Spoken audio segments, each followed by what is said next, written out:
All right, so we are live. Can you just say something? Make sure that your level is good. Yes. What's up, everyone? I hope you Uh, guys are ready for a nice long chat. and no disrespect to the last guy, you sound way better. Just because he didn't have like a good audio setup. So for me, this is like, and again, no disrespect. The chat was mad interesting, but the sound quality is much nicer today. It's very nice. I like that. Well, Shout out I'm. Chemo. Chemo just popped in the chat too. Chemo is your counterpart on the Yo, How what We up, Kimo? Move remix. What's up, everyone? That's cool. That's a bunch of fun folk out there. And yo, big guy right here. Let's start this off. Welcome to Bridge the Gap. Bridge the Gap is the show where myself, Holden, Stephan, Roy. So if you saw my Facebook poster earlier, it's Stephan. That's how you pronounce my fucking name. Holden Stephan Roy. And I am Holden joined. Stephan Roy. Okay. No, it's because I made a little post saying which one is it, and I listed all the ways people have like said it recently. But the idea here is to have a conversation with a brilliant motherfucking mind like Mr. C.B. Mac, and kind of pick his brain and learn stuff and have conversations and extract them knowledge nuggets and just kind of like build out the experience, you know? Now, for me, it's really special because this is not even the first time I talked to CB Mac, but CB Mac is a relic of the pre-Bridge the Gap era. So like we already did the first interview and I didn't rewatch it, which I realized I have no fucking idea what we talked about, but I feel like we covered the bulk of your story in that. So I know there's at least one question I'm gonna have to ask real proper because I don't think we did it right or justice there. But from that point, I feel like it's gonna devolve in different directions because it's episode 2 with CB Max. So fun fact, you can catch he was at one point the record holder for longest interview before Flacco Bayo of the Liddy Bros stole that shit. I think him or Rico Blocks is holding it right now at like 4+ hours. I checked actually, and a lot of the guys that you interviewed after me just killed my record. Just a bunch of them. Chemo, was it Chemo or no, Chris Chemo Chrome? Chris Chrome killed it. Yeah. Well, Chris Chrome's different. Like Chris Chrome's my dude for fucking years, so he was like, "I get to talk," and then he just ran with it. But that was also live and apart. So to give you your credit, you were the longest in person interview. Okay. And that's huge, right? Because cut out the travel times and shit. You know, it's a big deal. But we had a great fucking chat. It was like on camera, 2.5 hours. Fucking great chat after.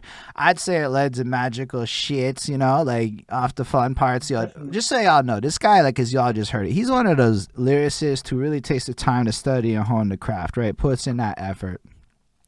Guy's not the biggest fan of technology. That's an interesting thing that I learned about him. So what happened was he helps me out and jumps on this track that like literally 3 other people had failed to like fill out the spots are. So shout out him and shout out Chemo. Since both of them came through, they both got a version, but CB Mac got me his things a literal day first, so he got to make the album version, and then Chemo came out a little bit later. And then we made this cell phone music video, and CB Mac was such a fucking trooper about jumping on and doing the best with having fun with it all. He's a fucking great guy. We chit chat a bunch over the last little bit. Of all the people I personally interviewed, I like you on a personal level the most. No offense to anyone else. You're my favorite guy that I've met throughout the course of this adventure and project. Shout out Willie Scandos, because I'm pretty sure it's because of Willie Scandos we linked up, because we were featured together on this little fucking Kicking It Live cypher thing. I don't know if that came first or after the interview was around then, but shout out Willie Scandos. He kind of linked us up, and we've been kind of chit-chatting. And you guys want to hear a little fun fact?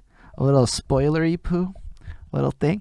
CB Mac, myself, fucking Willie Scandos, Polish Flow, and Critica gonna be working on this little fucking group project that we've all written a bunch of bars for. So that's how much I fuck with CB Mac, that we're gonna continue to work together and make magic happen. And you know, it's kind of fun to bring that up.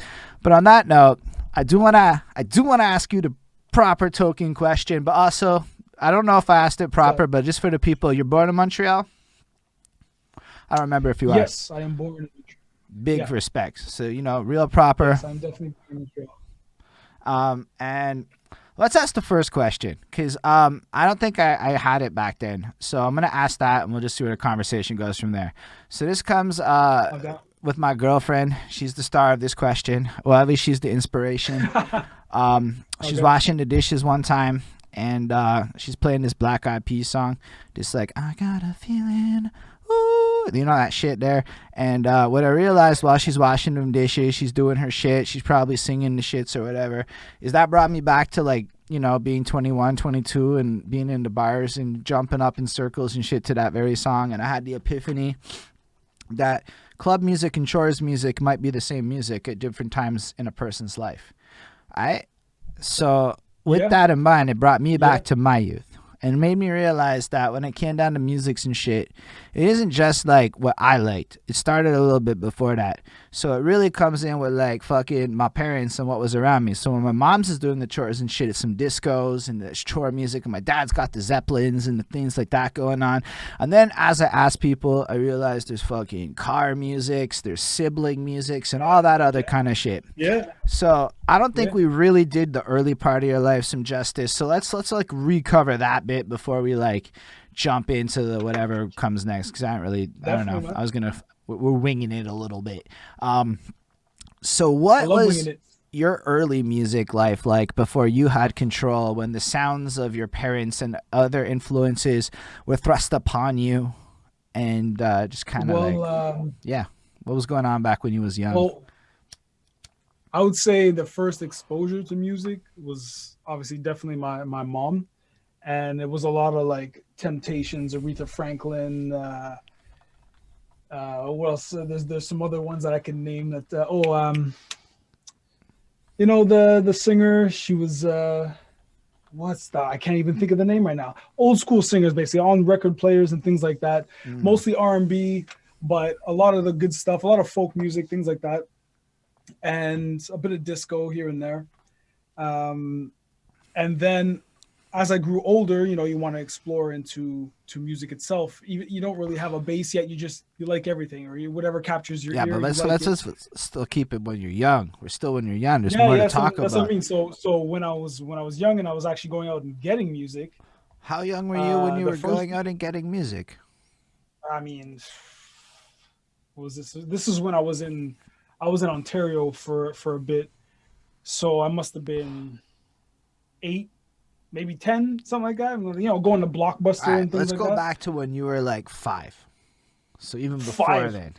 I Okay. What's it like? Your parents is using tapes? Is there records? Is it radios? It's Is it records, radios, and tapes. Mostly, I would say mostly records. My mom had a lot, and then into tapes. Radio once in a while. Yeah, I remember Q92 was on a lot. Q92, and then when they changed it, I was completely lost.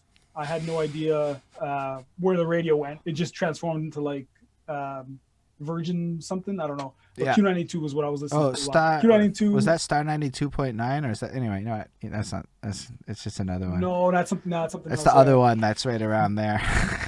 If any of y'all know Yeah. your old school Montreal radio stations on that 92 part of it, Q92? Oh, Is it Q? Q92. That's what I was listening to. Q92 and Shom. I still listen to Shom though. I like Um, what's Show'em like these days? What is the current Shom Show'em is like?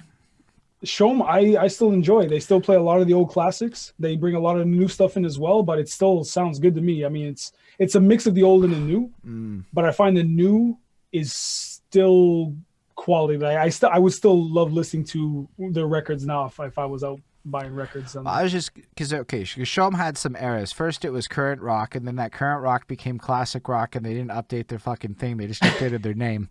Then all of a sudden, it was Linkin Park and shit, and I was like, "This is the best era of Show'em ever." And then it became classic rock again or something. I might be off a little bit on my timeline. And then it became the melange of everything Show'em that I remember about 5 or 6 years ago, and I don't know if it's had a major update since then. What I've been listening to every day, every day that I do go out and listen to the radio because it's only in my car. It feels like it's a mix. I hear a lot of classic rock. I hear some Green Day, and then I hear some Led Zeppelin. It's like it's back and forth. I prefer it that way personally because I like the mix of different types of rock. Shout out Natasha Marie, just because she's like, I remember when Linkin Park hit the radio, I lost my shit. Personally, I remember when I first heard In the End, the music video and shit. Or no, it was Yeah, Crawling. It was fucking Crawling was the Crawling. first I heard. Yeah, Crawling was the first one. I copped that fucking Hybrid Theory. I was yeah. sold for fucking life. Okay, I had It Meteoroa was a week nuts. before it dropped, dude. I don't even know how I found it. I think it was the Napster days. I was on like fucking Oh, Napsters and shit, Napster. fucking Wow. combing it. I remember this one fucking time. It was Somewhere I Belong. I had a version that was just pieces of the song.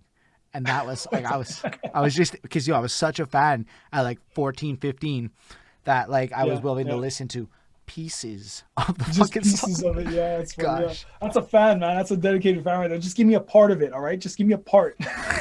I need it. It's a different era back then. That's crazy. Yeah. So you grew up with all sorts of shit. So there was vinyls, Tons. and would you feel like your mom or your dad or whoever had the most influence on that shit back then? Who controlled the music? At that age, mom, and my uncle. Actually, my uncle.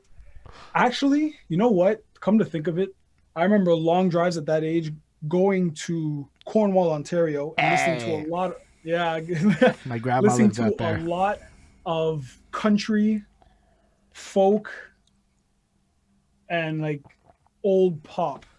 So like I guess Beatles and things like that. Um, but yeah, my background of music, listening to it, growing up with it, is just everything. Was It's there a just a lot of hip mesh of hop? every type of genre. Sorry, Was there a lot of hip hop when you was little? there was zero hip hop Yeah. when I was growing up, zero, until I hit high school, close to high school, when I was introduced to my first tape. It was a tape.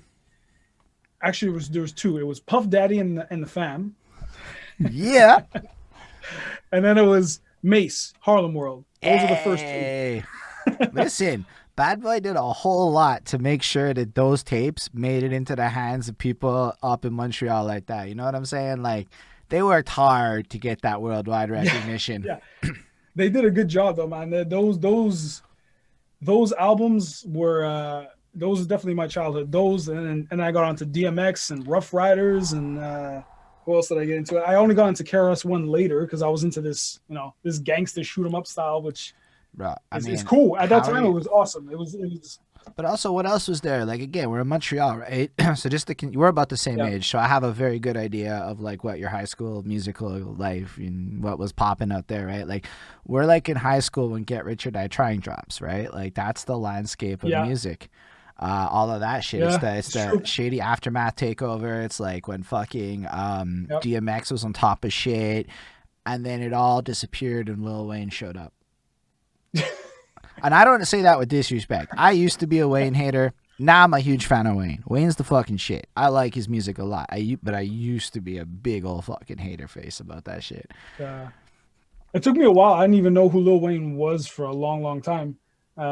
Just because, and that's one thing about me that I learned over the years is that when it comes to certain things that interest me, there's certain details to that interest that other, I guess, other artists in that craft don't fulfill those criteria, I guess. So I don't Ooh. listen to them because they suck. I don't think they suck or anything. I think there's certain things that I'm looking for that they don't provide, so I don't listen to them.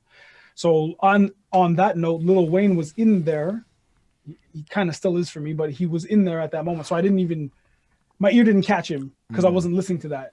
So I was just listening to a whole bunch of other stuff. All right, let's People would talk a talk about little Lil bit Wayne, about but okay, because like Lil Wayne. Let's talk about like high school. How are you getting your music in high school? Are you like a avid purchaser, or are you like the rest of us with the downloading? Or I was an album getter, man. I would go get albums, and I had this thing where I would get the albums of the artists I knew, but I would also once in a while I'd go on a mission and say I'm gonna go give an artist a chance. I would just go pick up a random album. I would buy it. I wouldn't even test it. I would just buy the album, and more often than not, um, it was actually interesting. I remember this is a little embarrassing, but I remember picking up a Masari album. I don't even know If you who that remember is. Masari, Not even. some might remember him. It's that Be Easy. He was in the clubs like crazy. Be easy on the top of bottle. No, no, no, no, no, no, no, no, no, no. I don't remember the rest. But anyways, I picked up his album. it was a polished album. It's crazy Yo, club R&B type style. we just got a hot question from Yeah. I'm Ismail. sorry. Yeah, Yo, Natasha Marie knows him, but Ismail the wants to cover know art. how much the Well, cover yeah, what art Ismail affected your said. choice. The cover art didn't so much affect my choice in me purchasing it. Sometimes the cover art gave me like a little bit of inhibitions. Like when I saw Masari's cover, I looked at this and I'll be like, this is probably going to be bad just from looking at it. But that was just me giving an initial judgment on it, which when I bought it, I'm glad I bought it anyways, was wrong because I actually enjoyed it in the sense that everything was clean. The mixing was clean. The songs were just packed into a neat little box. They weren't the most thought-provoking songs. They weren't going to win not Grammys, but they weren't going to win any kind of awards or anything. But they fit the mold for what they were trying to achieve, which I'm assuming was club beats, and that's what they did. So Be Easy, I found, was the best song on there. The rest were cool, but a little repetitive. They were radio hits. That's what you're describing. Yeah. Which is fair. You ever came across chopped and screwed music? All right, so DJ Crystal Clear here, and why he's asking is a pointed question. He chops and screws people's albums and music. Are you familiar with the world of chopped and screwed? I'm not familiar. No, I'm not.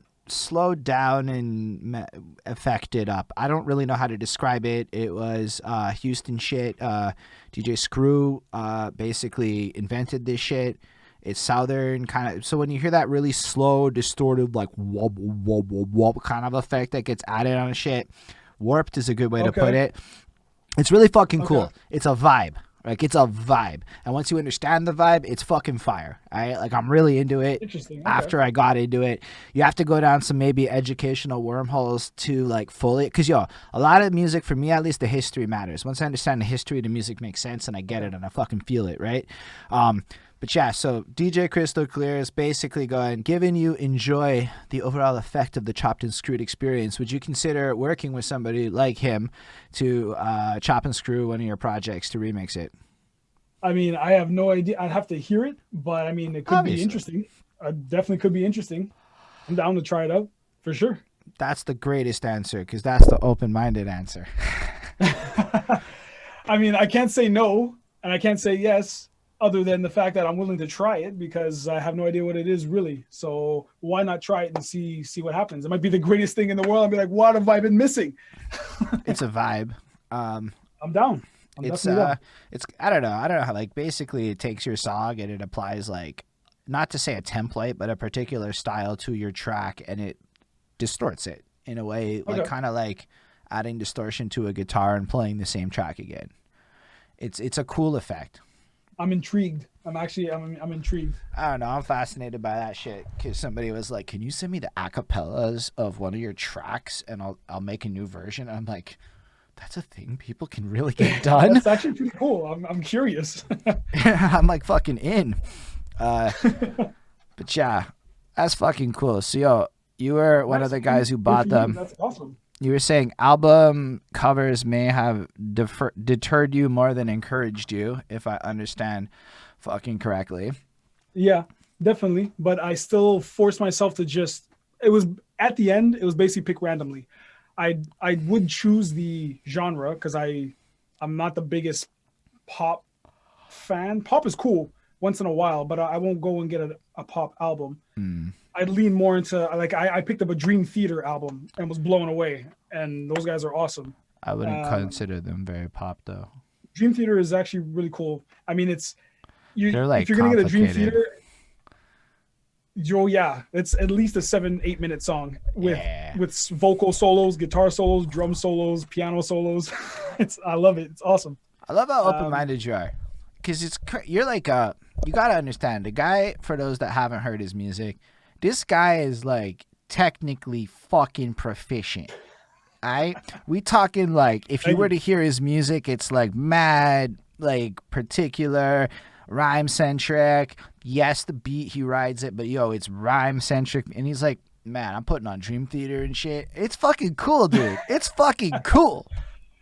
Well, like I put on my story recently, I've just been vibing out to to Ronnie James Dio. I mean, that's another one. I bought his album at a random pick, and it has not failed me. And now I'm fixated on a song called "Lock Up the Wolves." It's just I finished work today, got in the car, threw that on, and it was just like I was ready to go. Like, yeah, man, the rest of the day is done. You know, I'm taking over. It was just that vibe. It gave me that energy, and I like that. I can listen to anything, man. Like especially nowadays, I don't strictly just listen to hip hop because I find when I do listen to hip hop, for me now, unless it's something brand new, it's for a purpose. So once in a while, I'll throw on Mad Child because I want to hear the rhymes he wrote, the words he used, how he used them, and gives me an idea like, oh, okay, I could use it like that, or I could write it like that. That's actually pretty cool. I didn't think of it that way. As opposed to new hip hop, in my case, not necessarily the new generation, but just a new artist or song I haven't heard yet. I'll listen to it because it's brand new, and then if I like it or if it's something that's caught my ear or my mind, it's gonna be on repeat. I'm gonna listen to that specific song over and over and over until I decipher. Like the rhyme schemes, for one, are always important to me. I want to hear the rhyme schemes and how he wrote it because it just blows my mind sometimes, and it gives me ideas for my writing. So hip hop is more for a purpose. The rest, even though I still technically break it down, even rock, I listen to rock now because I want to hear the voice. I want to hear a booming voice, unless it's screaming. I want to hear a certain type of scream, and I want to hear the guitar solo. But like, if the guitar solo doesn't deliver the way I'd like it to be delivered, it was cool, but I'm a pass. I don't know. There's all technical details when I listen to certain music. I feel you, man. I respect all of that. I'm a little more whorish with it. So I started doing album reviews, right? Yeah. And so what happened is like I did Lil Yachty, and I remember it very particular that like when he dropped, that was really colorful, and he got in some trouble because of the colorful nature of the cover, we can say, with its LGBTQT plus kind of leaning tendencies. I bumped the album, and I was like flat out, this is some banging ass amazing music. I was like, this is really good music. Is it amazing rappity rap stuff? Nah, but the bars weren't like bad like people were saying. And it's like nothing lived up to the negative reputation that it had. Like, in fact, objectively listening to it, I'm not going to lie, with like people dancing and shit, like it's better than a lot of shit, especially if you want to dance. And dancing got real important to me in the last year because I lost a lot of weight, got in some shape and shit. And I'm like, I can move now. Let's get into this, get into it. And now I listen to a lot of shit, and I'm like, some of this rappity rap shit, there's like no danceability to it beyond a little two-step. And I'm like, oh, that's why people listen to all this other shit. They want girls to show up. Okay, hey, that makes a lot of sense.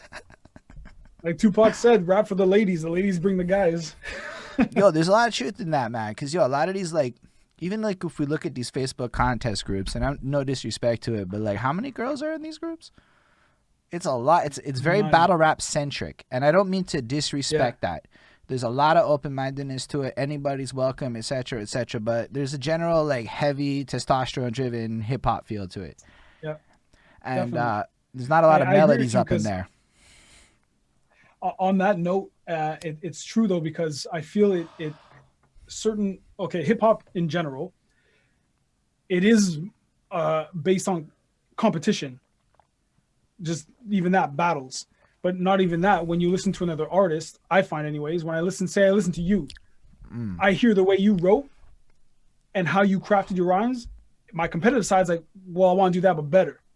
Not to disrespect you, but just in general as a craft, I want to do better. Cool that.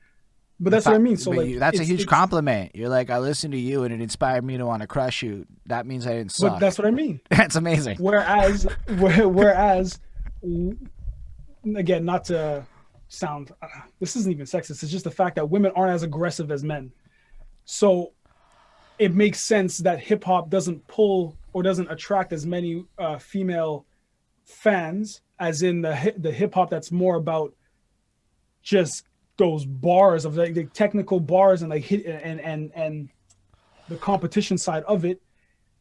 If you have a melodic hook or some kind of melody inside that kind of eases up, I feel like with that incorporated in it, you can gain more female fans just So because of the sound of it. It just sounds less aggressive as opposed to just straight bars, straight, just you rapping on everything, even though it might be amazing, which usually it is, but the sound of it is just, it's like a machine gun. It's just like, bah, bah, bah, bah, bah, bah. There's no big time to facts. relax, have some tea and dance a bit, you know? Like, But it's also like, yo, check it. Like, this is an interesting segue. Shout out Natasha Marie. She said that's why most femcs are alpha females because it's like, it's the only way in the door. And that has a yeah, huge part of the yeah, culture. But I think what's changed is that, like, there's like the art of like being a rapping MC in the conventional sense of what it used to be. And then there is like, kind of the way music is just kind of opened up. So one of the things I learned talking to the younger end of people doing this journey is these kids is growing up with YouTube their whole life. So like to them, it's like fucking whatever was popping in like the pop world next to the hardcore rap, next to the, so like the lines are way less like in a box compared to the way we are. So there's a huge bunch of differences with the youth that's just changing shit up in a big way. But like, definitely. even then, like I was just thinking as you were saying that the culture didn't exactly like pave a lot of lanes for it. You know what I found was an interesting discovery across my Classic Quest journey is most of these first albums that women dropped had to have a male in the industry kind of write them up on the first track, giving them a cosign.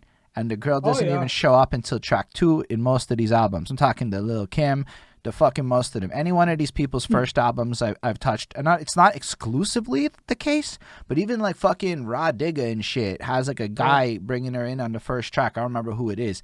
And I That's just thought interesting. that was like, wow, why is it like all the classic female rappers had that? And it's like, why was that the norm, right? Like that's some shit Yeah, where like yeah. looking at it from 2020, I'm fucking bamboozled, right? Like I don't understand the culture that created that shit, but I don't know, man. I've also seen like just on the other side of it, like dudes is just mad disrespectful to like the fact that female rappers with talent exist. Like I will never forget this time I watched a Hip Hop Madness, or maybe not him, one of them, and he was like, there's no good MCs, and like Rhapsody was literally nominated for a Grammy as that video came out, and I'm like, dog, like literally Rhapsody, go look at Rhapsody, she's killing it. Like people just refuse to acknowledge that there are like people in the game that don't rely on sex to sell. Like people refuse to acknowledge it. Like they pretend it doesn't even fucking exist for some reason. Oh, I mean, they're just gonna get left behind then because the fact is that everything changes. Everything's got to change. It's just the way it is, and it's the fact that it's music. Anyone can do it if they're dedicated enough. Anyone can do it. So I mean, if you put in enough time and effort, it doesn't matter if you're male or female or whatever it is. If you have the dedication, you're gonna get really good at it, and it's gonna be amazing. So I mean, just Yeah. the idea of thinking one type or area of life is supposed to be dominated by one type of um, gender is kind of nearsighted. I Yeah, I'm find. with you on that. I absolutely am convinced that the lady MCs I've seen perform in this city bring it harder than we do. They try harder. They come more prepared than we are. And Yeah, I'm convinced they're going to take over because they're going to own social media more than we can. I mean, don't they already own social media?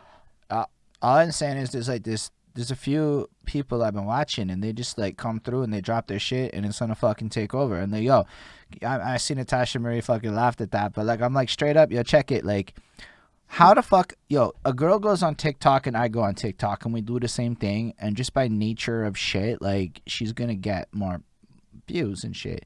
She comes through and you don't even have to fucking show your ass. You just have to be a woman. And I don't mean that in a disrespectful way. This is just rules of fucking number growth. By being a person. And Natasha, the Yeah. way you post, you're classy and boss. You're going to fucking own on social media, though. Like, you don't come off unattractive. You come off queen, right? You're getting crazy. You get way more likes than I do just by existing on social media.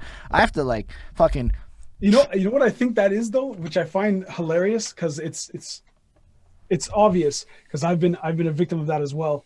Whereas if you take two accounts, say you take a male account, his picture the way he is, my bad, No worries. takes a picture of himself, he's posing, doing whatever his thing for his page, and he does hip hop. You take a female artist who just, she's puts her photo up, same thing. She does hip hop.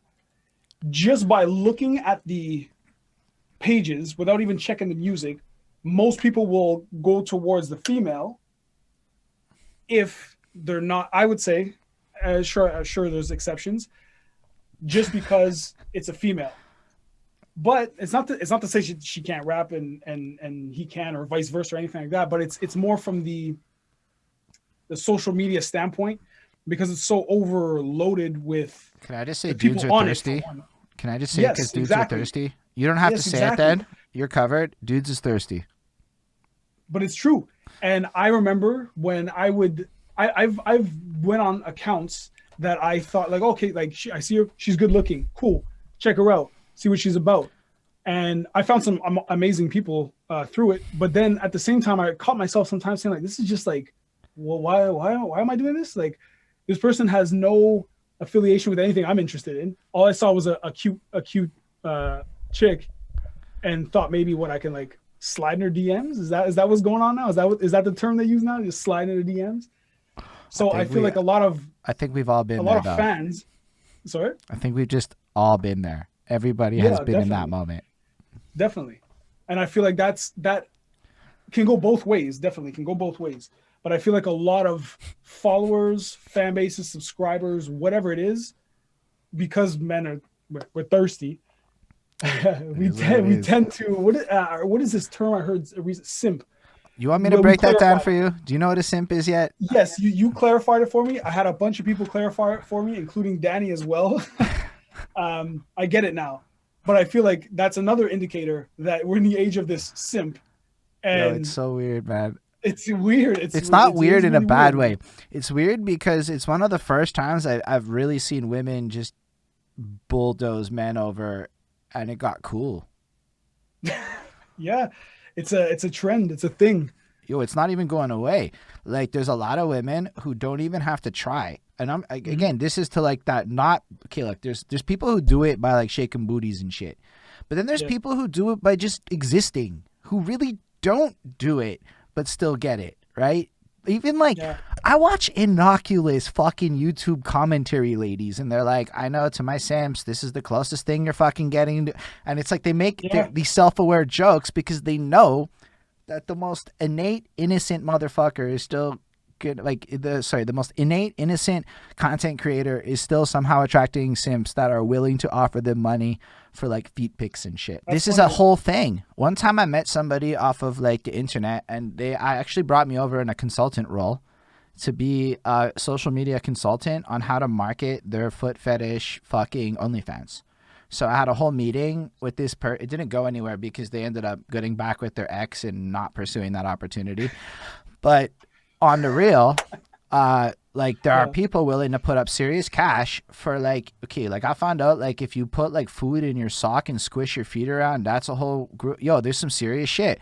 But dudes is gonna pay some serious fucking money for that crap. I don't know. It is what it is. I wonder if it's like a whole give and take of power and control, whereas the guy thinks that he can control her by giving her money to do stuff for him, but she's also controlling him by saying, yeah, I'll do it if you give me money. So it's like this power struggle between people, but it's in a safe zone because it's online. I don't know if it's 100% that, because actually, okay, I happen to work with some people who used to work at MindGeek, or Manwin or whatever, the fucking company that owns Pornhub. So I know people who used to work there about their paid model, and they basically make their money off of 45 to 65-year-old men. Yeah, that's who buys porn. And what it really is very similar to like people who support people on Patreon. It's actually more in line with that. So like, look, if you're watching a whole lot of porn, look, there might be a person or two along the way that you become, they have a good channel. And in this same kind of economy, so there's one channel I'm fascinated by. I don't want to go into too much detail, but it's a dude with several ladies, and they do live streams. And they have a whole, basically it's this, like what we're doing, only live sex shows and shit. So there's this whole like economy, kind of people can like tip to like make them fucking do whatever actions they want to do and whatever. It's like, so in that regard, it creates this whole idea. So in OnlyFans, you get access to stuff, but at like a certain amount of money, you can ask for customs. So let's say you're up on Twitter, because they give away a lot on Twitter. Don't go on Twitter and like go down these rabbit holes at work and computers and stuff. But like on Twitter, everything is allowed, right? There's no like censorship. Like if you want to see Belle Delphine right now with a thingy inside of her, it's actually available. That's part of the controversy she has. So shit's allowed on Twitter, proper. And so you can go on Twitter now, and especially if you're an older person and you're not super internet savvy, you may start to become attracted to some of these creators that you're now following. Yeah. Now, they're just creating content. It's really no different than what we do. It's the subject matters. And then it creates the same kind of relationship dynamic. And it kind of all boils down into this world where they play the same game. They have a whole bunch of networks where they link up and they make friends. The kind of like how we rolling in squads and trying to do the same kind of stuff. It's just that what they do has a much higher conversion rate. Well, because I'm assuming it's because it's taboo in certain ways. It's simps. There's a whole economy for it. There is not an economy right now. Okay, like it's a supply and demand thing too. It's new, right? So all of a sudden, for the first time, you can kind of custom pay your porn star, right? Like that's kind of new if you really think about what's happened here. That didn't exist before. It's like Patreon for porn. It's a brand new concept, and it's really mainstream because of news stories. So everyone's getting on. Plus, how many people started doing it this last little while? How many people discover what it's like to be a musician these days? That's all I'm trying to say. That was my favorite meme of 2020 is how many girls found out what it's like to be a fucking rapper. Favorite meme of 2020. That's actually really funny. I know of two artists that started doing OnlyFans. Neither one of them, though, I believe does nudes, just more erotic type photos. But I still found it, Keep talking. I'm just plugging in my shit. I still found it interesting how both, well, one of the two I know is very successful entrepreneur. She has a bunch of stuff. She does interviews. She did talk shows. She has her own music. She does a whole bunch of stuff. And when she went to the OnlyFans, I was kind of shocked because I didn't seem like her personality.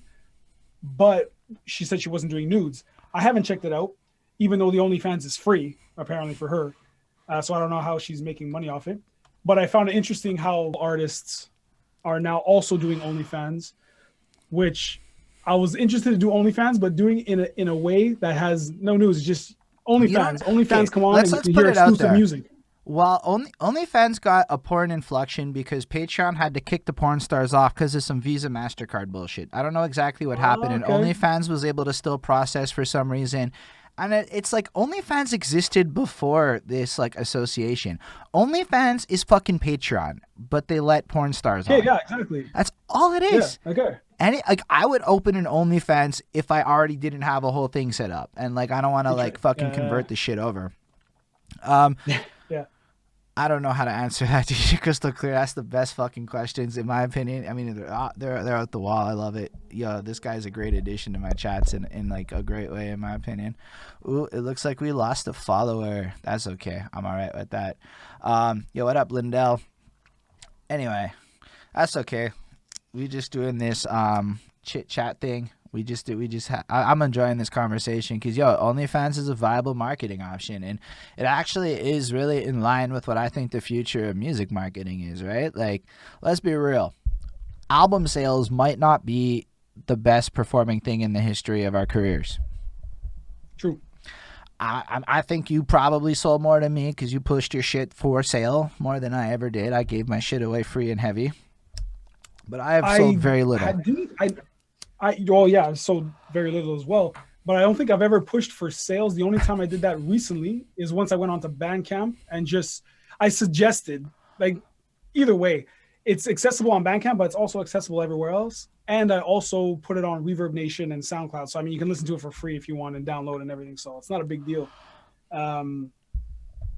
It's more about, I want to know if people enjoy it. I want to know if you enjoy it, then just like anyone else, if you enjoy something that someone does, if you support them, it only helps them to make more of what you enjoy. So I understand where OnlyFans and Patreon is the same thing. It's more like, how do you say, it's an interconnected community of like, I like your music, so I'm gonna pay that. I'm gonna give you that $1 per month, maybe more, because I want to see you put out more stuff because I really like what you do. Vice versa, but I'm a painter, and you like my paintings. Yo, I love your work, man. I love watching you do your videos for how you make your paintings. So I'm gonna support you. If everyone did that, then the whole community would just support itself, and you would just have an interconnected web of self-supporters, and you'd reach out to more and more fans. And to me, that is just like something I've been thinking about way back. How why don't we just work together instead of everyone competing with each other? Just help work together, and everyone lifts each other up, and you all It's have a fucking platform. You all complicated. benefit from it. That's the It is quick answer. complicated, but I mean, it is very complicated. But in the end, it's so beneficial to everyone involved that it just makes sense to put in the work and do it anyway. I think people have to have aligned goals for that to work. And we all have very different goals. I think we get along because philosophically we have very aligned visions for shit and how we want to approach things. You and I both value community in a similar kind of way. Other people might be more money centric. Other people might be more this centric. So sometimes motivations come up, but then there's also like, let's be real, a lot of us all want to be the person, be the one that's there leading the ship, being the guy that runs the team, right? So I think at a league level, you're right. All the teams need to work together.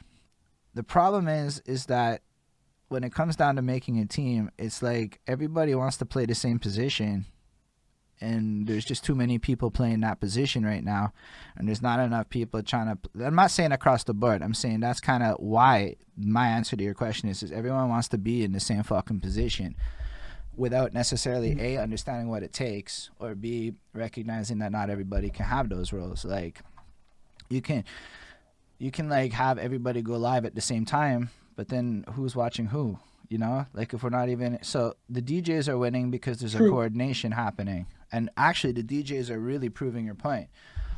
So take them. So I'm talking like Preach and Kobe has got one clique that there's like 8 or 9 of them. They do this bangers and mash on Tuesdays. So literally from like 10 in the morning straight up to like fucking midnight, they've got a schedule, and they collectively rate each other and kind of keep the train of fans moving along. And then I saw Blasters is involved in a whole other one on Wednesdays, and I was just there vibing. Now what they're doing is creating a core fan base of people that want to come through. So it starts with each of the DJs bigging up each other, but they're already all kind of doing the same thing and have their own teams in place. That's the thing, is these guys already have their teams in place. They have their admins, access to their designers, so they're all like collectively the boss representations with organized cliques and units working together. What I notice is that there's not as many organized cliques and units to work together with on the side of what I've been anecdotally exposed to, or at least that I have not personally met or worked with, because I may be antisocial. And so for all this part of the conversation, trust that I know that I did not play nice with others for a very, very long time. And I'm learning how to like be like, you know, a team player in the game. Okay, that's like this is, but we then like ask questions like, how do we all work together? But like, who really wants to do the interviews, as an example? Look, like, why did it take so, you know, like who wants to do the album reviews and reactions? Who wants to play all the other alternative roles that need to get played to build up the scene when everybody wants to be MC frontman? But that's why you find people who are strong in that area and you connect with them. That's a hard thing. I don't think it's about, it is hard. Yeah, it is. But I don't think it's about, the way I see it is that I agree you can't have a team of MCs because all the MCs are going to be want to be the MC. That's just the way it is, because it's a competition. We want to get the praise, we want to get the accolades, and we want the other guys to get it as well, but you know, after us, because we're better in our minds. Big facts. Or whatever it is. No, you're being honest. Big facts. So what I think is, like you were explaining, the team that you want to build is a team that it excels in different areas, that cohesively builds this kind of kingdom. So you have the MC or the frontman or whatever it is, but you also have the interviewer. You also have the musician. You also have the engineer, but you also have the social media, head of social media, the A&R, whatever it is. You have all those areas filled, but not because you put them there. They were already doing their thing, doing it well, and they like what you do, so you work with them, Big and then it goes facts. around in a circle. So here's So where you the all enjoy what each other does. so you just brought up an amazing thing. Do you know what every other position realized? I can charge the rapper. And you know what happened? The rapper paid for a decade. How the fuck you like? That's where we're at right now. That's the truth of it. Who like, if you're an engineer, you know you can make that money. If you're a video guy, you know you can make that money. If you're a social media consultant, you know you can make that money. And if you're a rapper, you're kind of sitting there going, shit. Well, if that's the case, then it takes people who are willing to put in the work and not try to siphon money out of everyone because they know the money's going to come either way. It's about building a project. It's about building a future goal. So in order to do that, you I need to have help to- each other and not siphon each other. So I'm not like against what you're saying, but I want to challenge that because I think this is an interesting conversation because I talk to a lot of sides here, right? And I look at it like, yo, the amount of like hours that goes into even what I'm doing is insanity. The money's coming in like years, right? So the problem with a lot of these statements is that like people are asking for like 3 to 4 years of sacrifice and then the money comes. And that's where a lot of people go, but bro, I got to eat. And then it's like a different reality. And I'm not trying to contradict you. I'm saying that if you were to go ask the engineer, you go ask the video guy, that's going to be, yo, I got to eat too, dog. But here's the thing. They can just eat off their craft. And they're living their best life already. Yeah, I'm sure we could all eat off our craft if we put in enough time and work and effort and branched out. We could all just do our own thing. Not ever like, yes, obviously we have a career, but we could all do our own thing, be successful to a certain degree, and never have to work with anyone else other than out of necessity. But I feel that to me anyways, it makes more sense for longevity, not just for longevity, but for the opportunity to create new things, branch out in different areas.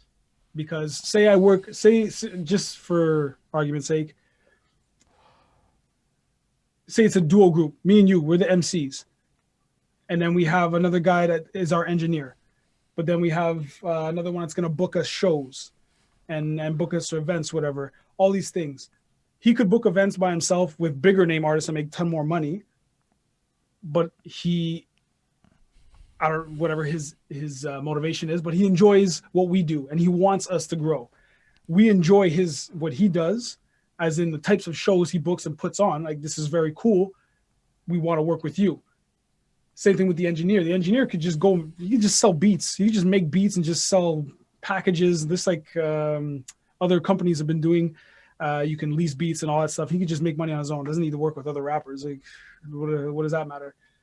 But maybe he wants some vocals on his tracks, but specifically he enjoys us. Just for argument's sake.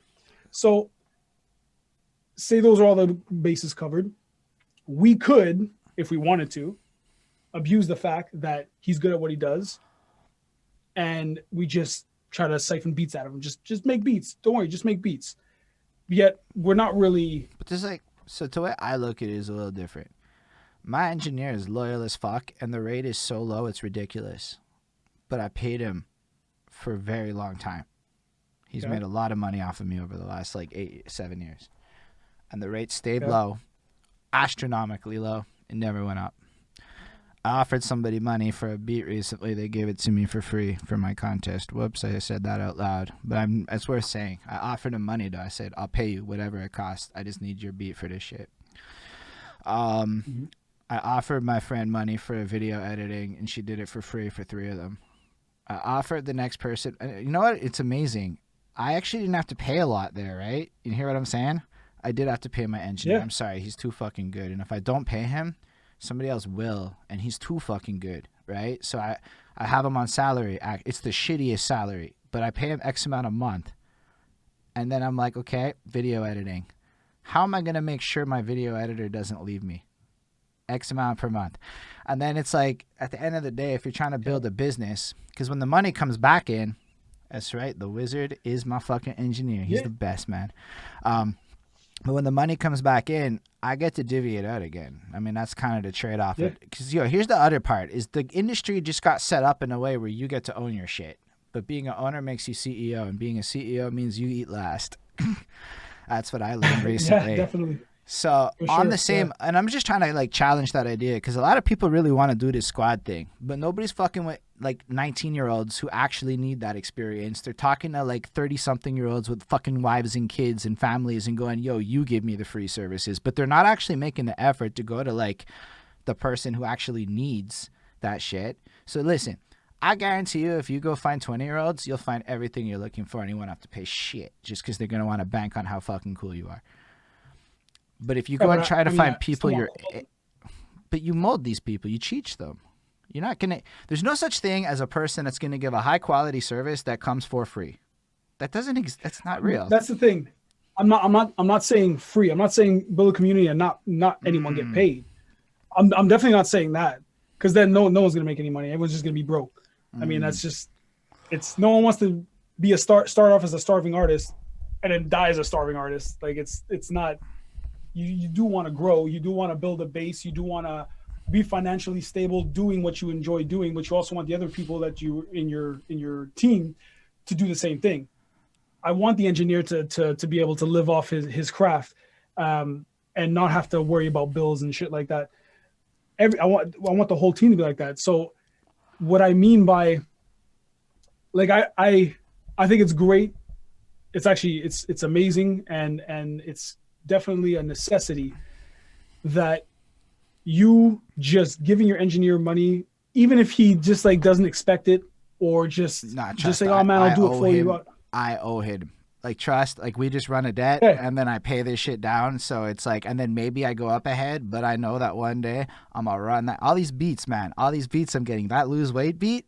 That's made by him. As much as it's great, we have a semi-exclusive licensing deal in exchange. He still got to get money up front for that in the way shit's done.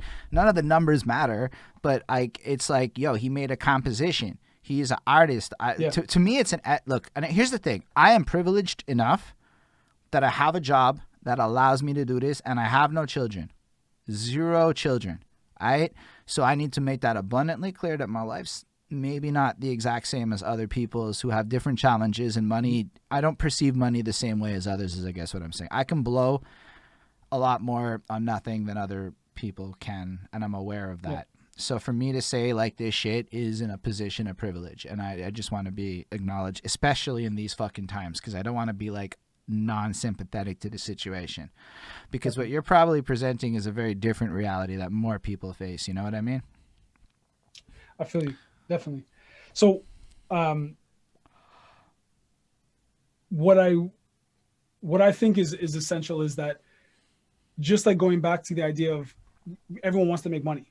That's just it's just the way life is, the way life works right now. It's based on money.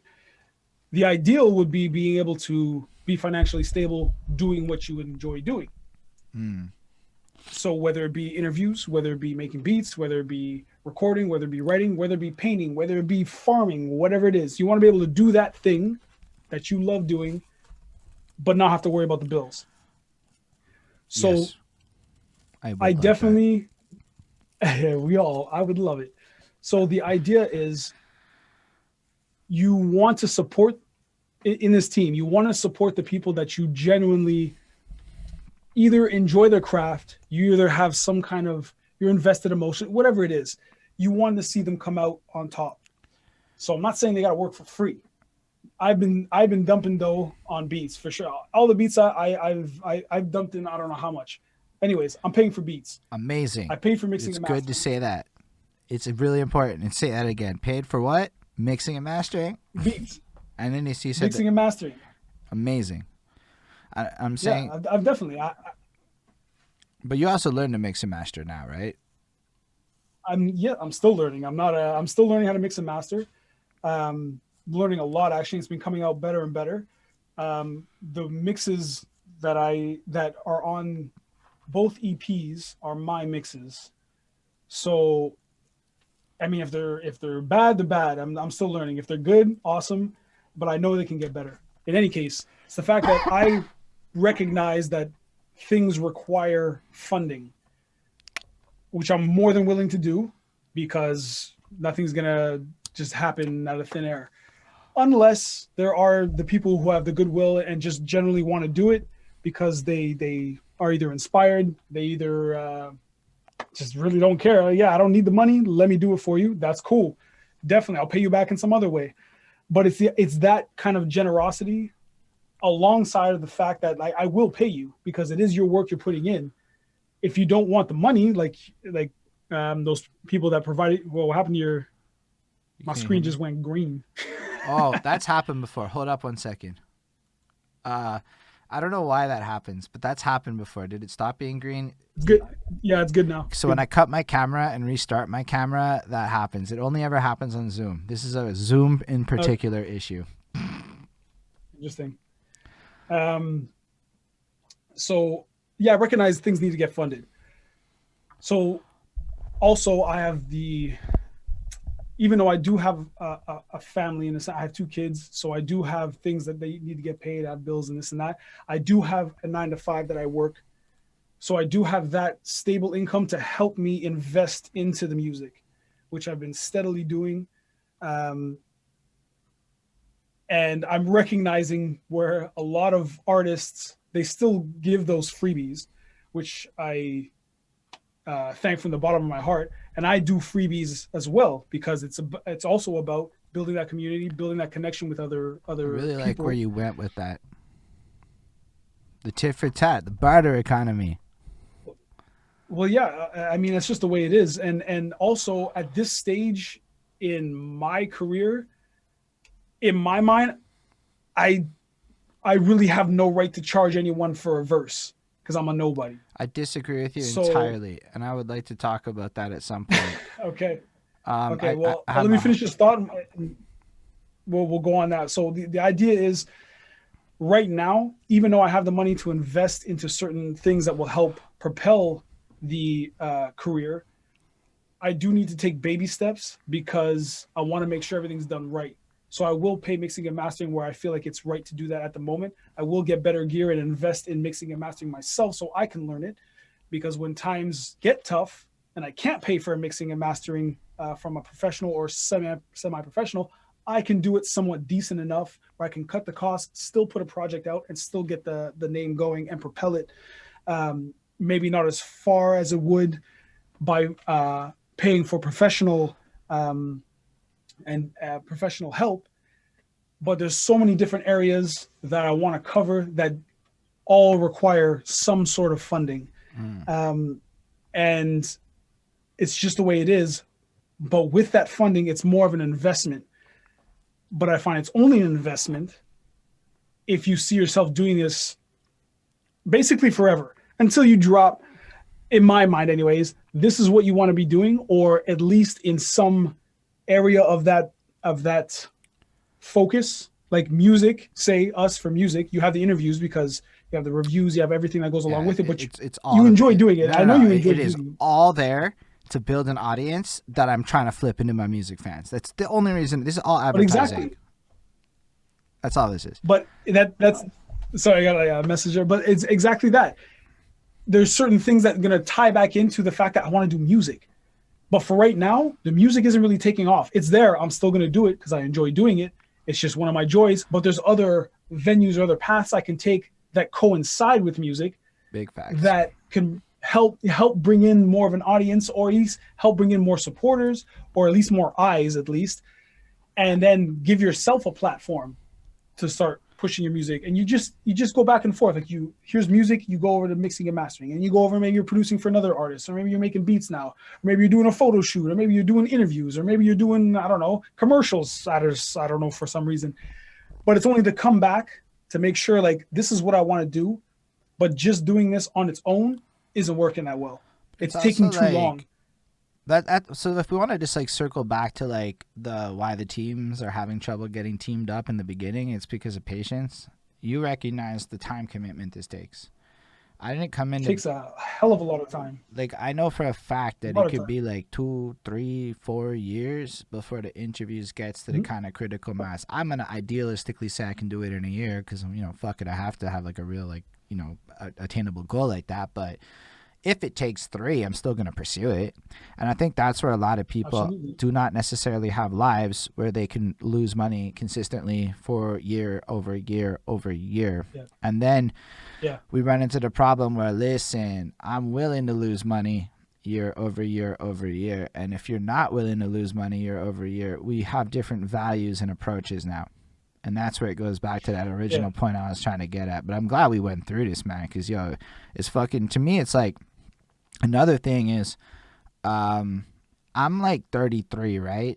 So, like, I don't know. All the dudes my age, even the successful MCs have side things. Like they do 2, 3 Yeah. things, right? Like they're not just rappers. They're often rappers and insert list of other occupations, right? So it's kind of weird that anybody, at least in my age group, and this is my opinion, wants to limit themselves to simply being an MC. That's how I look at it, and I may be wrong because a lot of people want to like just be the MC, and that's what they want. And who the fuck am I to judge? But from a success point of view, Yeah. it feels like you're pigeonholing yourself because even like guys like Nore are probably going to do a lot better talking on YouTube than they are going to be dropping another album right now. Let's just be real. Yeah. I can definitely see as because also the music industry itself, if you're gonna go into this industry, um, like we were talking about before, there's other things that go along with it. So I think naturally any artist will just fall into other areas of the industry naturally.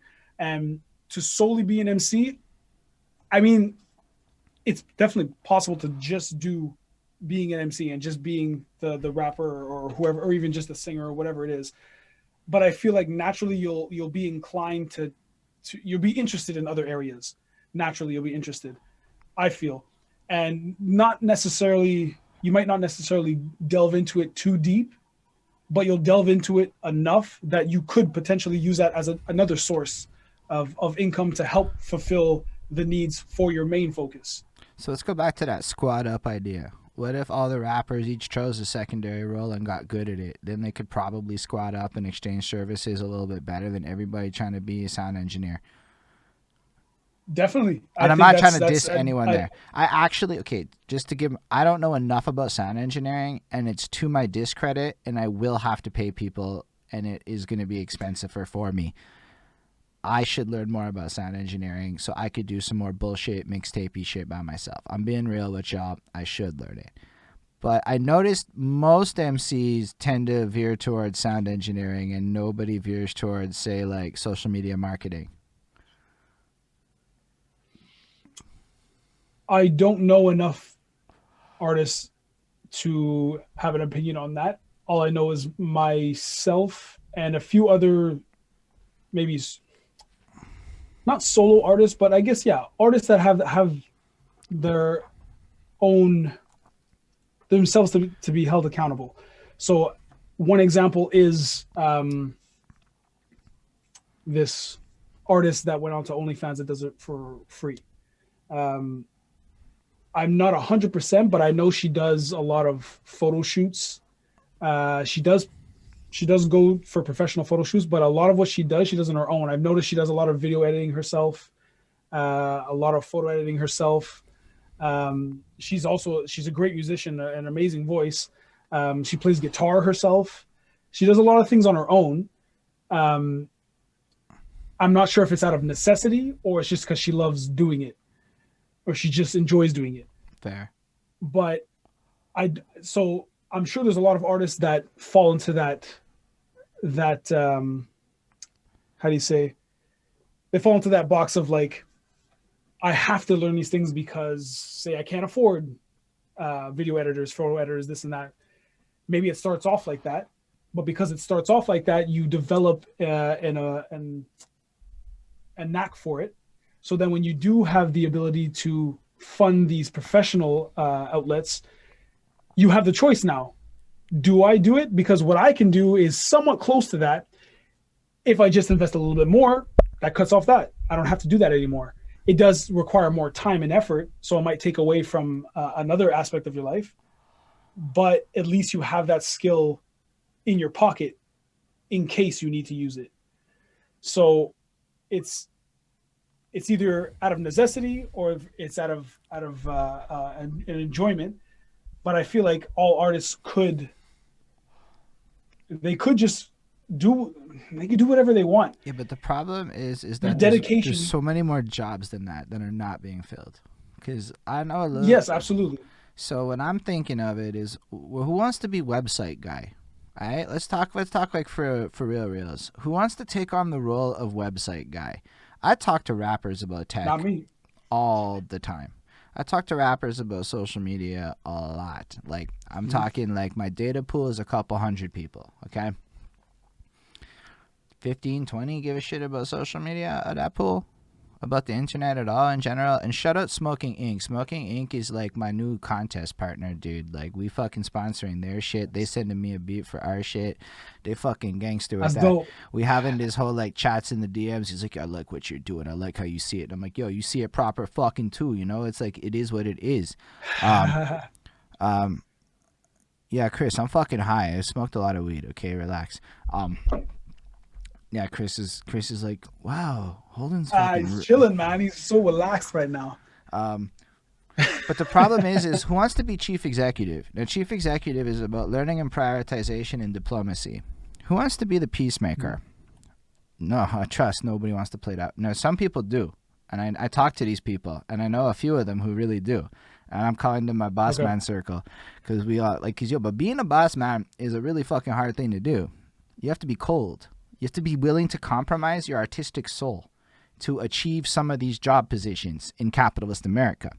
So you go talk to a bunch of artists about compromising their soul, and they're like, bruh, my soul, though. And that's where I realized there's some problems. Is when you really go down the line of marketing, everyone gets fucking weird.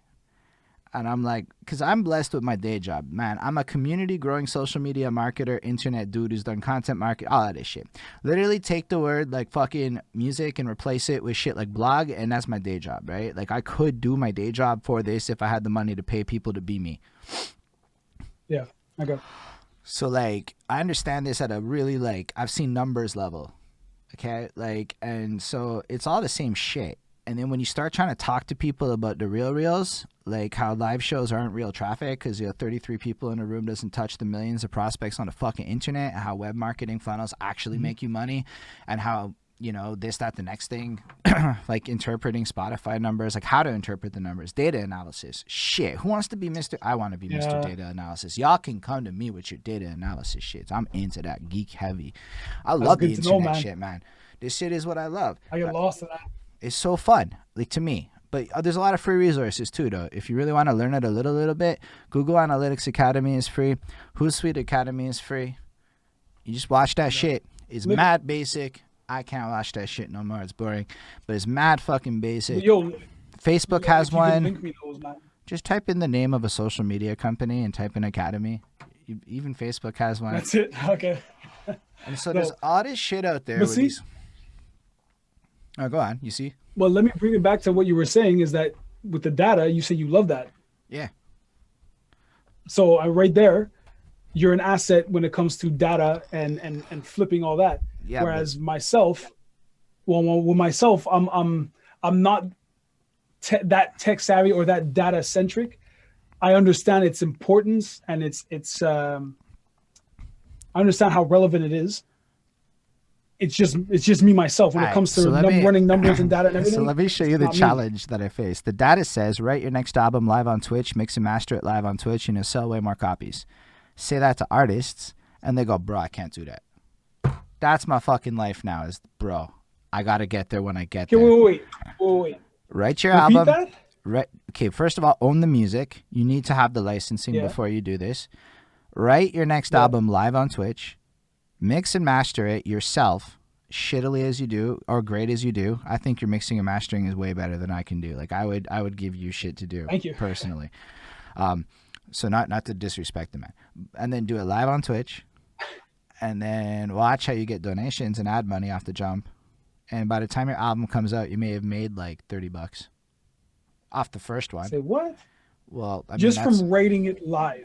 yeah, I'm gonna test this. I just haven't got to it because the interview shit picked up, and I'm like, well, as you said, I mean, maybe I should focus on things that are working, but I didn't get around to testing it yet. But it's like if I'd owned the beats that like we have for this project, and they didn't have some sample issues that makes me believe that we shouldn't do this, I would record all of my fucking verses live on Twitch. But I don't. It's not my music, so I don't want to do that.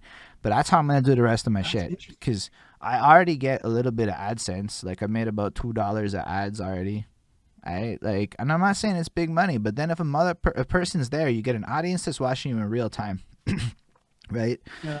And then they can go, that's trash, or they can go, that's sick. And then you're not just by yourself writing it. Your fans are invested. You don't have to listen to them, but at least you have an idea of what some other people think. And those people are invested now, because if you listen to any one of their fucking decisions one time, in their mind, they're fucking involved now. It's their project too. And at a very base level, curious. you've now gotten people more engaged. And then when that album drops, they're going to push it for you. Now, another person pushing your album sells your album. The reason we don't sell our albums is because we try to push our own albums. I don't try to sell your album. You don't try to sell my album because we're fucking dumb like that. But I learned through the power of my life that if I talk about CB Mac shit, maybe one of my homeboys might actually cop it. And that was a real life test that happened, that really happened. And I'm not trying to shut myself up, but it showed me things like, yo, man, it's like I was having this conversation with somebody else. Everyone's like, yo, like if I encounter a stranger, right? And they're like, how can we actually help each other? I'm like, look, if I know their musical tastes, I shouldn't just show them anybody's music. I should try to find a local artist that is most interesting to them and promote them, and not just promote my own fucking music. Because there's a good chance that they don't actually want to hear my fucking song. But I actually know quite a few people I could show CB Mac music to that would make the Montreal scene more interesting. And then you're on my fucking album, so now I got them to listen to my shit. These are smarter approaches that the data says. And you try to talk to people, and it often doesn't end up like that on some other shit. I don't know how to work around it. This is where I'm at. That's why I'm doing these interviews secretly. A big mission is so that I can say, listen, I talked to insert number of people about insert number of topics. So listen, I've talked to a few people, and I'm trying to actually build authority via these interviews. It's not really about you as a musician. It's about how we market and how we build businesses and how we grow. If you've noticed, like everyone else is going to ask you your top. He dipped, but somebody did actually want to know your top 10 favorite somethings. But that's it. Like that stuff that everyone else in their history. That was a while back. My bad. Yo, it's hard for me to it's cool. see Holden. Plus so that's my job. Your job is to be here and be the star. My job is to pay attention. So yeah, I have a few skill sets that are whatever, and that's cool. And I'm terrible at it, but I'm okay embarrassing myself on the internet because I'm the worst. I'm not really going to ask the traditional questions except for when Natasha Marie and them make me do it. So what are your top 10 hip-hop albums? Top 10 hip-hop albums? It's a good question. See, I'm a little... this is going to be a little skewed and more towards my taste, but the one that everyone knows... Well, that's a lull moment. Okay, so the one that everyone is probably going to recognize for sure is obviously the Chronic 2001. I find it's a masterpiece. I mean, who doesn't? That was me getting excited. It has to go in there. I still listen to it today. It's Dre's masterpiece. I can listen to that and no other Dre album. Honestly, in my personal opinion, I don't have to listen to anything else from Dre. That's everything I need. Stillmatic was for me was pretty dope. I love Stillmatic. I find Nas is just. I only got into Nas later. I listened to him, but I really listened to him like maybe in the past 10 years, maybe 7 years. But like, I really like his style. I like I've noticed more that he's more of a just straight up, just like a straight up rapper, just fucking real with it. Like I find everything he talks about, you can tell it stems from straight from his thoughts. just the way he perceives the world, just like boom, just puts it on the page, but he does it in a creative way, and I love that aspect of his style and everything. What's another one? I mean, Sweatshop Union is one of my favorite groups of all time. If you don't know who they are, they're from British Columbia. It was 7 guys, but it's actually 6, and they put out, the first album was Local 604. Changed my whole perception of how I could write hip hop. They're the reason, I would say they're the reason I write what I write. Not how I write it, but what I write is Sweatshop Union. Okay. So all 3 of their 4 of their albums: Local 604, Sweatshop Natural Progression. It's like Sweatshop Union. Sweatshop Union. I'm just gonna type that out. 2 words: Sweatshop Union. Oh, that's cool. I got it, dude. Sweatshop. I got it. You just keep going. You got it. My bad. So it's 6 guys. Local 604, Natural Progression. Oh, what's the last one? The third one was United We Fall, and then Water Street. I got all those albums signed because I went to go see 2 of their shows. I got all those albums signed from them. I got to speak with those guys. They're chill dudes. After the show, each time I got to hang out with them, and they changed my whole view on hip hop. Just like, damn, man, it was a perspective change. So let's pretend that for the people that are never gonna actually listen to those projects, for the sake of those that will watch the rest of this interview, what changed? Like, what changed in your perspective? My perspective on life itself, actually, and a lot of things, because I listened to these guys when I was early mid 20s, so I was still coming into my own, as they say. And these guys, I went from I still love Method Man, but I went from like Method Man, Rough Riders, like Wu-Tang in general, that kind of hip hop, to talking about philosophical things and how you interact with people and nature and just the soul and perception and dimensions and life and death. And it flipped the whole script, in a sense, of what I thought at the time you could do with hip hop.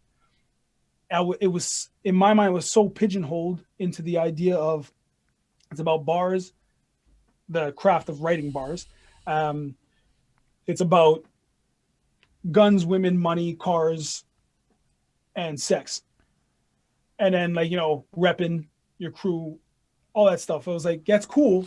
And when they do it in a clever way, it's cool. But the content itself was getting repetitive and boring for me because, one, I couldn't relate. I'm not a gangster. I don't own a gun. I don't go around, chasing tail and all that. It just didn't relate with me. So it was cool because at the time, that's all I knew. But then once I heard Sweatshop Union, as well as Mocha Only and Classified, Buck 65, all these guys, I was like, yo, you could do this? And it sounds awesome? Damn, okay. So just switched my idea of what I could do and switched my content. I was basically, it almost like it gave me the go ahead to, you know what, you can just talk about what relates to you. You can be yourself and rap about it in a cool way. I'm gonna be real with you. Now that you say all that, if I'm being real about myself, Classified's hitchhiking music was big for that for me.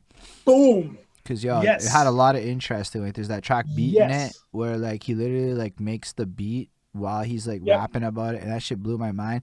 All About You, I don't know, I always forget about that track, but it's so good. There's so many fucking banging tunes on it, but it's also really fucking Canadian. So it is. I really like that. Then, I do. I like the aspect of it. It is very Canadian. I meant content wise. He's just the most regular fucking I could be classified kind of guy. And now that he smokes pot, even more so.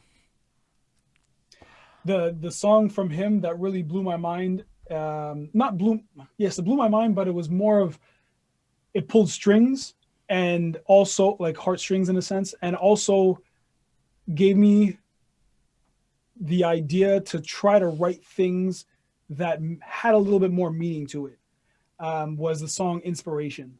That song Which one? Okay, is which one just is it? Like I know I inspiration. no, I mean, how does it go or something? Because I know it, but I can't place it. Like, what's it about? He's basically rapping about a fan that messaged him. Okay, yeah, I know that one. He died. Yeah, that one. And he wrote a song basically dedicated to him. That song was I honestly, no joke, it pulls strings in me every time I hear it because I know it's like a true story. It happened. The fact that he did it well, Yeah, and it's not anything but a meaningful song. I'm pretty sure like somebody that knew that dude posted in the Rhymesayers group recently that I'm part of because of Ismail. Yeah. I'm part of some Rhymesayers fan group and they just post shit. I'm pretty Oh, sure I sick. saw that recently that somebody had like shared that song, so it's actually fresh in my mind. But you're absolutely right, dude. He wrote that song just for the sake of writing it because it meant something to him. Yeah, and that's another thing that inspired me to just write, man. Write your life, write what's meaningful to you, and because when you do that, it's easier for people to Mm. relate because people will relate.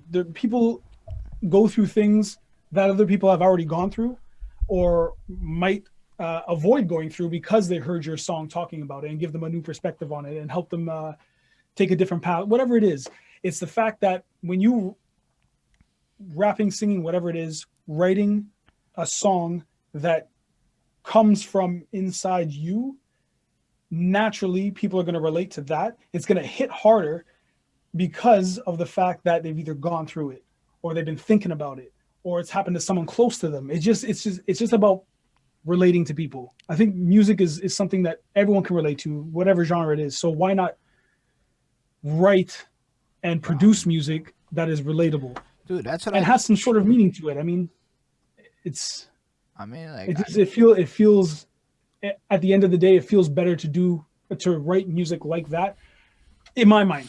Not everyone's the same, but in my some mind, when people I don't hear a treat it like song that. that pulls strings, it just hits harder for me, and I want to. Yo, It's almost like I want to support that person. Like you as he write, says that's that awesome. like pull string thing, he listened to my project and he picked the song with that I wrote for my girlfriend, and he's like, "That's my favorite one, man." It was. And I'm like, "Oh wow, it does hit strings." But no, I feel you, dude, on that front, like completely. Like we're like at first I was kind of bamboozled, but it's like you write a song about losing weight for healthy-ish and It's pro-sex reasons. and everyone relates to it. Everybody in a way where like yo Exactly. somebody's mom related to it and was singing the chorus, and people like the word motherfucker more than anybody wants to admit, so it is what it is. For sure, that hook, man, was perfect. I wouldn't have wanted to hear it any other way. I just stole It's it it's from Three just Six enough. Mafia, like the whole format, man. I was feeling my 3 6 Mafia in that moment. No, it came out awesome, man. Like seriously, it was a very nice track. I liked it a lot. Yeah, Um, but it was but mother so yeah, so relatability. That's why I brought it yeah, up. It's because exactly. like even like for me, I've read okay. Like sometimes I try to do flossy shit, doesn't work, or sometimes I write shit and there's no like there's not a big audience for it. So like it's not that it's not bad. It's Yeah, just like nobody relates to it sometimes. 'Cause I'm kind of like weird. Like I'm the guy that likes I data, think so like my content makes sense, but like people hear what I write. And it's kind of like when I listen to bars about sports in pop culture, and I'm like, oh, those are yeah, famous people's names. you I can know? relate to that. I No, know them.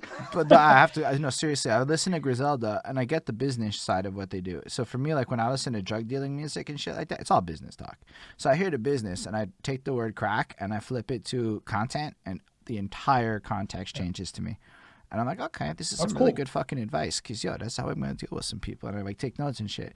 Then when they bring up the braggadocious fashion brands and like that side of it, I'm like, I'm done. I don't even try anymore. I can't even figure out half these fucking bars. They sound cool and I like listening to them. And I hope to one day be that wealthy so I can understand them.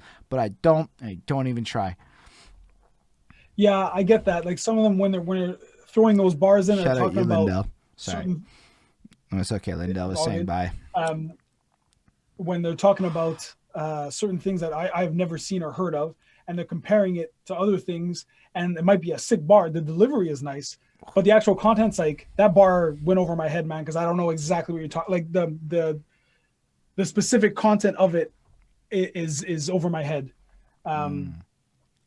Whereas, which is funny because another artist that I really, really like is Aesop Rock.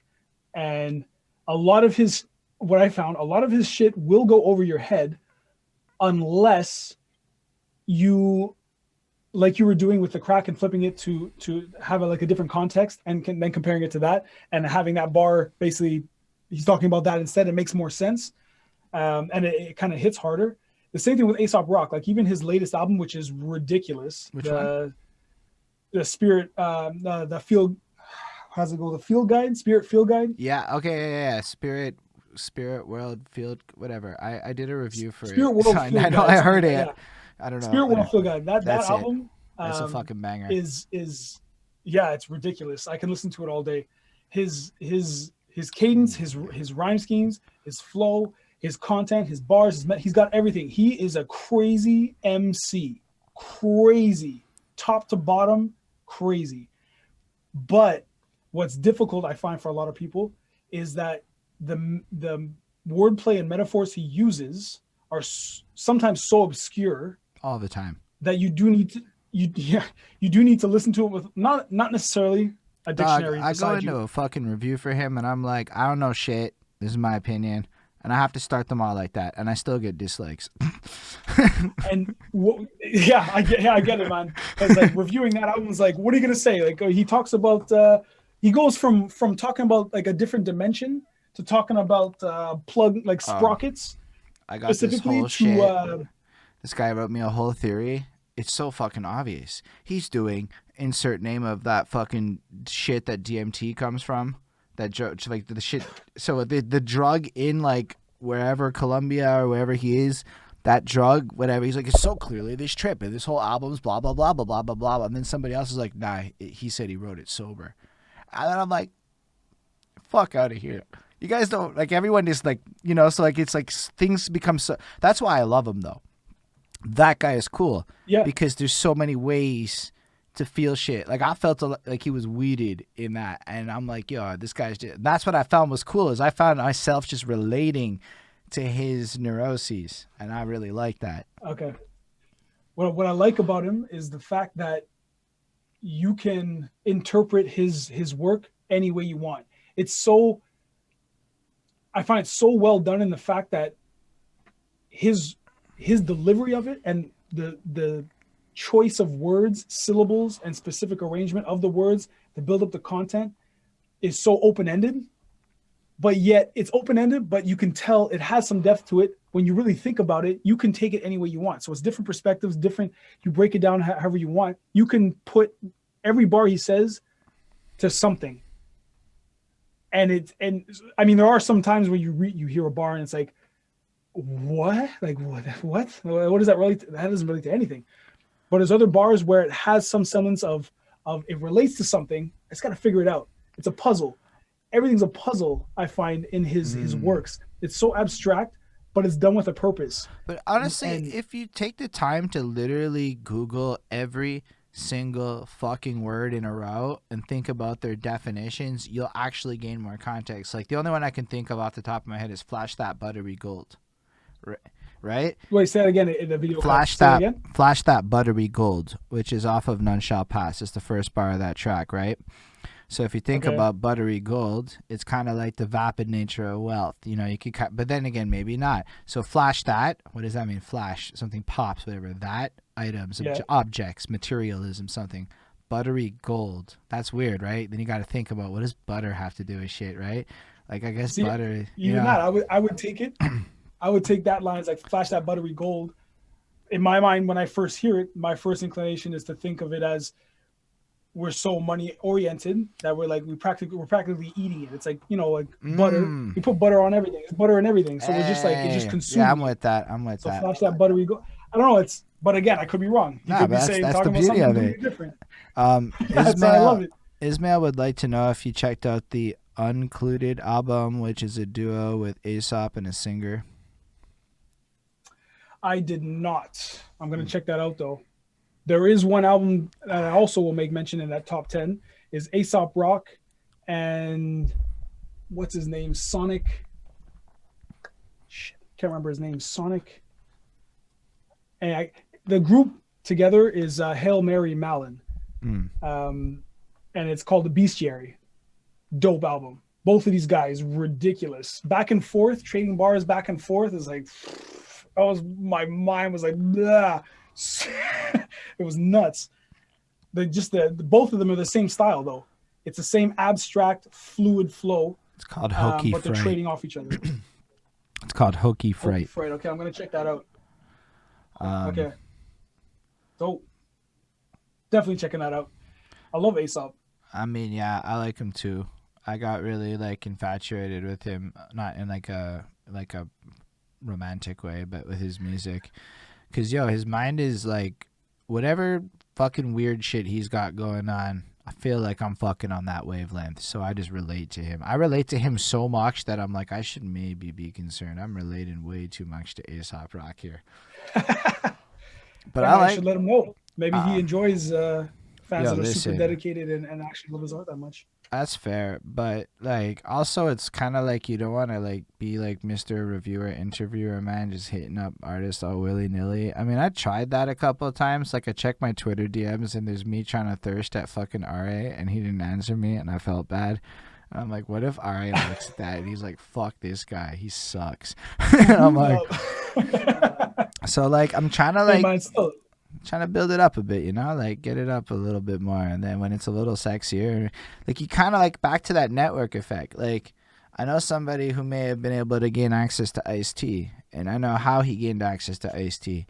The fans hit up Ice-T and said you should check out this guy, so Ice-T did. That's sick. But that's what it always boils back to. It's like, Ismail shares my shit everywhere. Okay, like he really puts in that work. Like I saw him share my clip of Nunzio talking to Aesop Rock. It's kind of like on my mind, I guess, to the Rhyme Sayers group like today or yesterday. And that was fucking cool of him. But when I shared it, nobody fucking clicked on it. But when he shared it, people fucking clicked on it. And that's just the facts of how the internet works. Yeah, it makes sense though, because it feels like whenever you see an artist push their music, of course they're going to push it. They like it. Like they made it. Obviously they like it. But you want to hear from someone who is not that person, who enjoys it, and they're pushing it. Like, okay, if they like it and other people like it, well, let me check it out then. And Ismail says it's because it was on that group. And yes, it was related content. But the fact is, when Ismail shared it, I watched the number clicked go up versus when I did it. I don't know. This is what I noticed, right? Like, I think Ismail has influence in a way when it's because not that he has more influence, but again, it comes back to it. If I'm sharing, I did this shit, it's not the same power as check this shit out. These two sentences are just astronomically different with people. Everybody, you know how many things I get fucking tagged on and they're all on my timeline and I'm like, you guys are just like inserting yourselves into my timeline. And I want my timeline to be this unabridged flow of Holden stupidity. My thoughts. All the shit Bonnie does not want me to post on the internet, but I post anyway. And then it's like you scroll through and it's like so-and-so tagged 89 people. And look, everybody that tags me is cool with it. I'm not saying that anybody's tagging me inappropriately or I'm mad at them for it. But like, it's not the same as if I tagged all of these people and said, check out CB Max shit. Like, that would just be a much more effective strategy than what I'm witnessing at a raw marketing front. Because, on the low, some of these people, and I'm not saying the people that have recently tagged me, not to say any names, because I don't want anybody to go look and be like, fuck those guys. But I'm saying on the low, in the general scheme of things, whereas like 2 or 3 people have great success with this, most people tend to be like complaining about not having numbers after. Do something different, dog.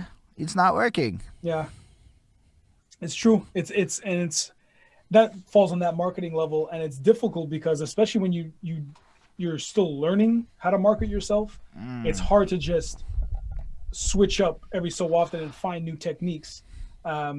especially if you're not comfortable doing it in the first place and you're used to doing it a certain way, even if it's not working, it's just more comfortable and it's easier that way. It's hard to branch out and do different marketing techniques and pushing yourself out there. But I think that's a good way to do it is if you put out quality in the sense of, okay, I won't say quality. Well, if you put out music that people enjoy, they're naturally going to share it with people because they enjoy it and they want other people to hear it. So I think that's a good route to go. As for pushing music yourself, like pushing your own music yourself, it does require a lot of pizzazz, as they say. It does require a lot of creativity to really get it to be put in front of someone's eyes in a way that they're like interested, rather than doing it. Hey guys, I just dropped my album. Go check it out. Okay, I'll get around to it. But if you have some kind of creative way of doing it where you're not necessarily saying check it out, you're just presenting your work, someone might be curious to like, let me see what that's about. Like a $500 lose weight remix contest, shall we say, that produced exactly 15 way of promoting yourself. Fucking versions of the track. Okay, say what the fuck you want. I could not have gotten 15 people to feature on that shit if I tried to pay them. So I did. It's dope though, right there, man. That's perfect. That's a perfect example of you doing something different to get your song out, and look at the success it garnered. Honestly, I stole it off from Breaking Records. I just got to give the flowers where it is. Breaking Records is my inspiration, even to the dollar amount. Nice. I find that positive reinforcement. It's just the community. The community almost indirectly providing you with the tools to propel your craft. All right, let's talk about by just doing themselves, doing their own thing. Let's talk about marketing CB Mac a little smarter. You did how many verses for free in the last 3 months? I would argue in the ballpark of 7 to 10 featured. How many verses did I feature on? Yeah, not on your album, on other people's projects. Yeah. That makes you a hot commodity, dog. I got asked to be on none of that shit. Nobody was hitting me up except for Polish Flow. So respect Polish Flow. And shout out Willie Scandals. Yo, big up to Polish Flow. Yeah, so shout out those guys. Big up to everyone, but Polish Flow definitely hit me up the most. Big facts. Which I love working with him. He's awesome. So let me ask you a question. Everybody, no disrespect to Polish Flow, but if everybody's going CB Mac, I want you on my shit. You're worth at least $50 to $100. Well, I'm as in, don't give away another free verse, dog. Your time is money. Now, it's one thing if you... I mean, that is the main goal. But you've done so many for free now. This is how I'm looking at the situation. To be fair, I'm on this new fucking, no more free shit, too. So that's kind of where I'm going with this. No more free shit. So I actually want to make sure that everybody on my next project gets at least $50 for their feature, unless you're just an ad-lib. Fuck that shit. You can be an ad-lib for free. But let's say you do a verse. I should probably pay you because I want to help create that culture. Yes, I agree. And I think my problem, which is just, it's my, I guess, not insecurity, but it's the fact that... for back pay.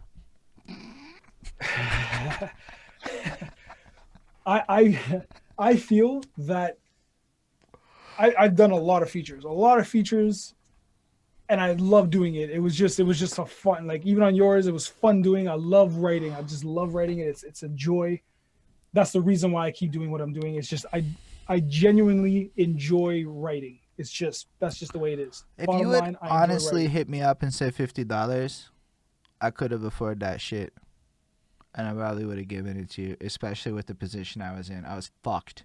My album was literally being held up. Do you not understand? You could have made $100 off of me and I would have happily paid you for it. Yeah, but now I know. But it's also the fact that even though I've been writing and doing a ton of music for what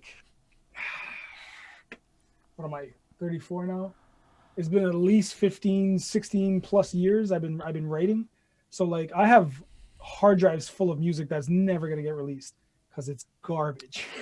But it's the fact that even with that experience, my debut, I guess, technically was the album I put out with BP last year. I still consider myself a no one, regardless of what people think of how I write and how good I am. In my eyes, I'm just saying this is the reason why I haven't charged. I still believe that I'm not worth that much because of the fact that my music hasn't really garnered that much attention, other than features people want me on. And contest wise, I haven't won anything, though I've been featured on some other projects with those people that held the contest. I've been on ciphers. I've been on some Anno Domini inner circle stuff, which is great. I love it, and it does give me the promotion. Like it's putting me out there, which is what I want. I want my name to be out there so people know who the hell I am first before I start saying, "Oh, you know who I am? Cool. I need $50 for that verse, though." I don't even know how to articulate this shit in ways that might be politically correct, but that is not really wise. I understand that. I understand that completely. I know it's not wise. I know I need to start and setting, either way, at least if that was your original goal, you've achieved it, and you have a catalog that like I watched somebody literally buy your shit publicly just to almost a little bit prove a point about Bandcamp too. yeah, and which another big shout out to Ismail, because I do appreciate that what you did, man, and then you posted it. Just again, on a sentimental note, it made me feel really, really good and made me understand that I am making at least music that people can appreciate. And that was always the goal. So I'm glad I somewhat achieved that when someone's willing to buy the album without me having to actually like go down people's throats like, yo, buy the album. Like I would hate to be that person. I'd hate to be that person. I don't want to be that person. So the fact that I made it just to make it because I want to make music, put it out, you bought it, that was just like... All right. So now that that's established it, you've already said shit other people can't say. But the truth is you are 34-ish, whatever, and you're not free anymore. I would never fucking touch an Amino Domini or at least beat again for the rest of your fucking life if I were you. Yeah, no, I'm definitely weaning off that. I'm also going to start making my own. Here's why. It's because of who else is fucking with it. Mm-hmm. And you're putting yourself in a ballpark and a tier and a look and a feel. Like, it's like, not to like be disrespectful, but like at our age, we shouldn't be SoundCloud rappers. We're supposed to be bosses at 30 something. Absolutely. Definitely. I agree. So anyway, it's not even, look, and even about beats, I had this new epiphany. Don Dada, a Montreal producer, flat out said, you can steal my album, my beats. He has beat projects he released all year, little packs of 3. Steal any of them, rap on them. You can call it a remix. I'll approve it. I get my DistroKid cut. It's cool. Or you can hit me up and we can work shit out, and it's cool. And if you ever make money, we'll talk then. Don Dada is fire. All right? Yep. Montreal producer. Why are we not hitting him up? I didn't know about him. That's the answer to your question. I then did the interview. But we also didn't even think to look at Montreal, a lot of us. We just went to Amino Domini and stuff. So if we're going to go... Well, that's the thing. If we are going to go down the path of leasing and shit, whatever, you want to all do that? I'm just saying, look local first to the people watching. Yes, I agree. And the reason why I went to Anno Domini was when I first found out about it. I wasn't making... Because I made beats as well. So at the time, I decided I wasn't going to make beats anymore. I just wanted to write, but I needed a dedicated catalog of beats. And the guy I was working with at the time, the producer at BEP, he would provide me with beats. No disrespect to him, he can definitely make the hell out of a beat, but I have a certain taste, and when that taste isn't like sated, I'm basically working with what I got.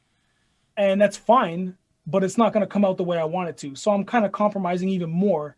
So I wanted to have a dedicated catalog of beats that I enjoy. And the way to get that every single month was I have to sift through. Obviously, it's not Anno Domini doesn't just give me here's all the beats, every single one I'm going to use. Not the case. It's maybe 2. No, it's just the business model is you get a whole bunch of beats at once and you have the rights to pick and choose the ones that you want. And basically they provide a mass market version of beats. That is honestly what they are. And Yeah. I'm being very careful because one time they came at me because I was not cautious with how I made a video about them, and that was very silly of me. And I learned very much about how don't poke bears when everyone else knows about the bear. Even if you don't agree with the bear's terms and services, because they're fucking scammy ass looking shits, and it is what it is. I'm not saying that they're scams. I'm saying if you read the terms and services like I did, there is suspect shit. Yeah. Like the fact that the prize winners are only in the United Kingdom and United States, according to their shit. Now, I'm not saying it's bad. I'm saying update the damn terms and services, and I'll feel happy. I digress. Look, it's fine. It's fine. I just. Well, on the note of the reason why I did that is because I needed beats. I needed to be fed beats, and locally, unfortunately, I didn't have a clear path to go. I could have just did, I don't know, local beat makers. I don't know, something like that. But that wasn't on my mind. My mind was the easily accessible for what I need is Anno Domini. That's what I did. Now I have a ton of beats I can work with, and it's exactly what I planned on doing was exposure. Having beats, quality beats, I find quality beats that I enjoy, that inspire me to write, to get my name out there and show what I can do lyrically and writing. That was the point. If I have to take the beats down after because of licensing rights and whatever, that's fine. Hopefully by then I'll have ventured off into another path, either making my own beats or speaking with local beat makers to buy beats off them and get some local scene going. I just want to be clear. I actually really don't hate the model. When I last talked to you, you described this process, and it really made me go, I probably could have done a lot more shit if I just had more shit. And I really rethought a lot. And honestly, the way I did it was stealing karaoke beats off of pop songs that were not hip-hop. So there's a whole channel where there's still videos up called HSR is not hip-hop. And I do shit like Titanic song, fucking other shit, whatever. It's fun. I really like that. That's my jam. But anyway, it's all illegal, so I don't really want to fully pursue that because it's not really legal at all these days. But I guess here's the thing. As much as I'm saying it now, I didn't know fuck all about local either until I started interviewing people like 2 months ago. So a little arrogant me is coming off this way. But what I'm saying is for everyone watching it, there's just local versions. And maybe just do it here. That way, at least the Montreal beatmaker's name gets there instead of Amino Domini at the beginning of all these people's tracks. So you know what's crazy? I'm on a fucking Amino Domini beat. Like I can't even talk shit. Like that track I did with Polish Flow, it starts off, and I'm like right in the tail end of having deleted that video, running away on the internet, feeling scaredy cat. And then Amino Domini is right at the beginning of that shit, and then there I am, and I'm like, I'm gonna shut the fuck up. It is what it is. It is what it is. I didn't be like, no. I was fine with it. I mean, I do enjoy the fact that they do exist. Yeah. Them as well as Legion Beats. What they're offering, I find is great, especially for up and coming, or at least people who are venturing into the idea of being an MC. It's great. It's perfect. You get beats sent to you. You get to work with them. You do get a certain agreement where you can. Anyways, I'm not going to go into details, but there is an agreement where you could put your stuff out and at least gain some exposure. That I find is perfect. Yeah. But I agree with you that I do need to get some more exclusivity. So I will be looking to more local producers. Shout out Peter West. Yes, Peter West. Too Bad. I like some of his beats. I remember first hearing him was on Willie Scandals. Hearing Too Bad. I think it was when we were having that little competition on Willie Scandals, and I thought he won for sure. But then when my song came on, he's like, yo, just give it to him. But I like Too Bad. He's got a dope style. I think it's also because he's like one of the old cats like us. So we vibe on the same level. But I like Too Bad. He's another producer I want to hit up. But I do want to look to the local scene, and I am going to be investing in equipment to make my own beats because I also enjoy it sounds vain, but I enjoy the beats I make as well. So no, dude, you should do your thing. I actually would love it. Yo, shout out Chemo. Peter West made the track Spooky which apparently I'm supposed to do a remix for if Chemo's patient enough to wait for me to ever get around to finishing it. But this interview thing, Chemo, I'm sorry, I got busy. I'll get to it soon, I promise. Anyway, I actually got I got Chemo on a track coming out on the album. Yo, amazing. That's what I fucking love to see. Chemo's fucking good. I don't care what anyone says. I fucks with Chemo heavy. Chemo got me booked to do a fucking show in the middle of COVID. How? I don't fucking know. But Chemo says he's the key to more greatness. And what I can tell you is I met Chemo and there was more greatness in my life. So I don't hate his name, and shout out Chemo. That's what it is. I remember the first time I saw his name, Chemo, I was thinking of chemo for cancer. I thought he was the cure. The cure for hip hop was chemo. Oh my gosh, that's what I thought. That was my original thought. Nah, Chemo's chill, man. I've hung out with him a couple of times. He's fucking dope. I would fuck with Chemo in like any like legit way. Like he's like friend level. You know what I'm saying? And that's what I'm loving, man. Since it's interesting because before I broke out onto the scene, I was always just doing my own stuff and thinking I had to make my way on my own. But then I fell into VP. That was going well. But ever since that falling out, I met you and everyone else in the community: Polish Flow, Willie Scandals, Chemo, Echo Advocate, Spitty Image, Peter West, just everyone in the community. They're all just, it's chill. It feels like we're all a bunch of musicians, but it's like it's a real community. I just love it. I love the fact that it's not just all business talk.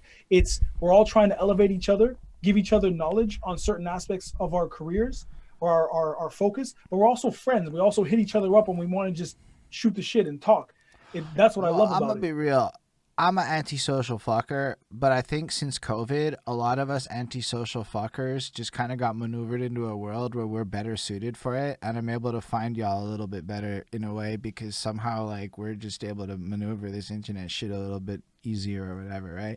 I don't know. I think you're dope, dude. I fucking just love shooting the shit with you. Like for me, this is a pleasure. This is like one of the easiest conversations I've had. I have like zero stress in this. I don't give a fuck, man. I'm slouching. I'm like, look, I'm slouching. I don't care. It's fine, you know. Chilling out. Yo, what up, Zay, though, by the way?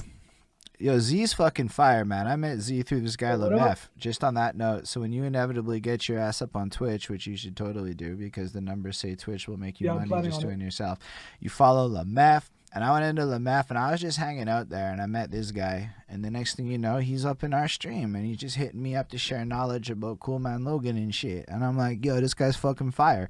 And I think in a lot of ways, I pigeonholed myself on negativity once upon a time. And that's the truth of the situation. I was being a hater for a long time, but I don't know. These days, it just seems like a lot more people are willing to like have conversations and shit, you know. And maybe it's also me. Yeah. Maybe I am a little bit created a way for me to talk to the kind of people I want to talk to, or at least attract them in a smarter way. And I did work on that a lot, was how to attract people I want to work with. And that's been a thing I focused on heavy this year. And I think a lot of people did. That's one thing I noticed also throughout the past what year? We're forgetting 2020 now. What year are we in now? 21 is the year. Oh my God. We've passed 20. We survived 20. Yeah. We did it. Yeah, we survived. Shout 20. out to all of us with us, and rest in peace to anyone else, because I don't want to come off like bad, you know. I'm high. I'm sorry, everyone. Okay, but yeah, we've all went through the highs and lows of last year, and man, we're here now. So what I'm trying to say is that I agree with you that on that note, last year, I feel like I attracted a lot of people in my life that I vibe with. I vibe well with, including yourself. Yeah.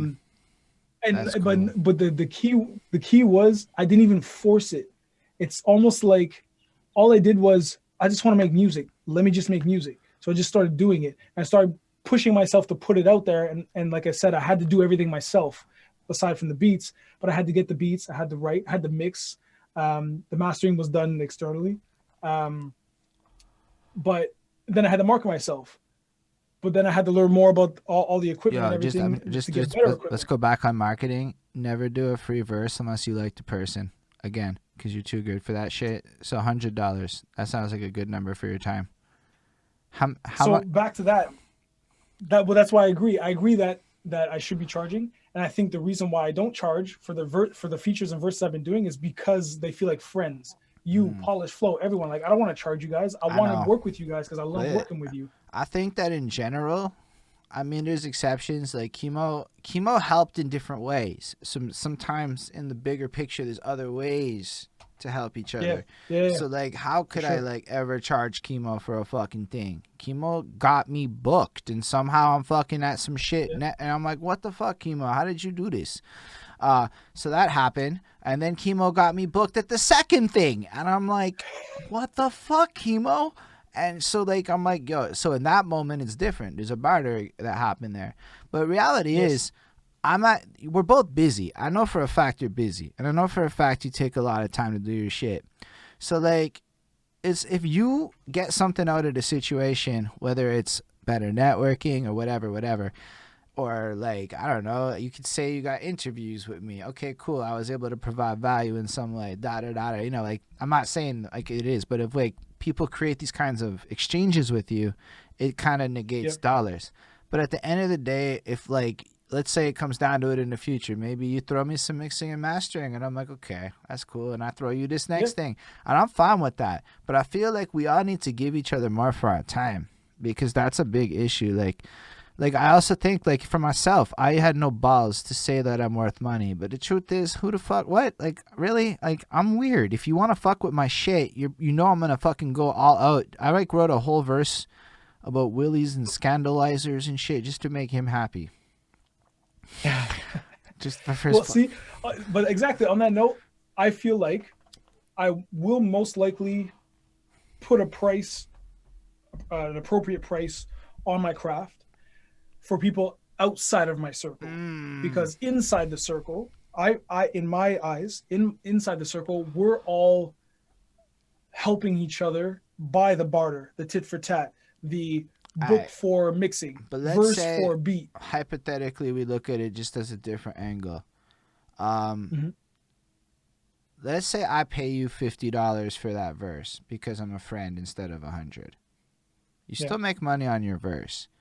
Now you have the legitimate and sincere sentiment of marketing power. I've sold this many verses, making your actual value more measurable.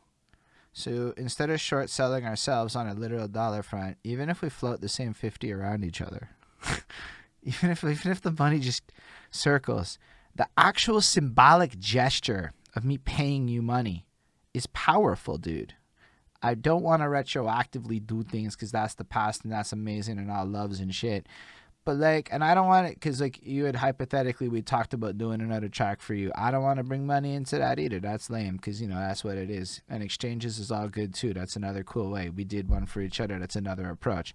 But in the future, if I invite you back onto my album, I'm going to have it set up in my head where I want people to get money because I'm trying to create that as a culture so that people get used to that idea that verses shouldn't be free. They should cost money. True. They should, definitely. I feel like they should cost money once the verses are of value. Once the crafter Define is of value, value. though. Yes. Well, okay. Define value. Again, it might just be, I guess, demand, I suppose. What if, like, that I guess kid, demand. I would totally work with somebody that's less good if they can hustle. There's value in that. Value's maybe not in the art. Maybe there's value in the education. Well, Maybe there's value in a lot of yes. things. Well, That's why I asked about the value. demand. Yeah. So the demand, I would say it varies because even if someone is, say, the demand for a Twista verse, just because it's Twista, his name is established, and for sure you're gonna get him on because he's a speed rapper. You want him on tracks, you're gonna pay for that because he's known. I don't But agree with you. I'm just saying, No, just no, for an I get it, example, I get it, just I get it. whatever. Just I get it. But say the song you're trying to create, you're looking for a specific type of verse. Someone, whatever. You find this obscure guy who's just starting out, but you hear his stuff and it sounds really good. I like that. You hit him up and he's honored to just like jump on it. in a sense, we'll just say he doesn't have too much of a platform, but the demand, the what you require for your verse is him. He fits perfect. That's why he should get money. He's Yeah, perfect. exactly. You could, yeah, exactly. So the demand doesn't matter how big your name is, doesn't matter how small your name is, what you do specifically. I think the demand is based more on the artist himself. So if I'm looking for a specific verse, like I am currently on one of the tracks, I got a bunch of verses sent in, which is awesome. They were all dope. But to craft the song that I hear in my head, I require a specific type of tone, mostly, and approach or delivery to the verse.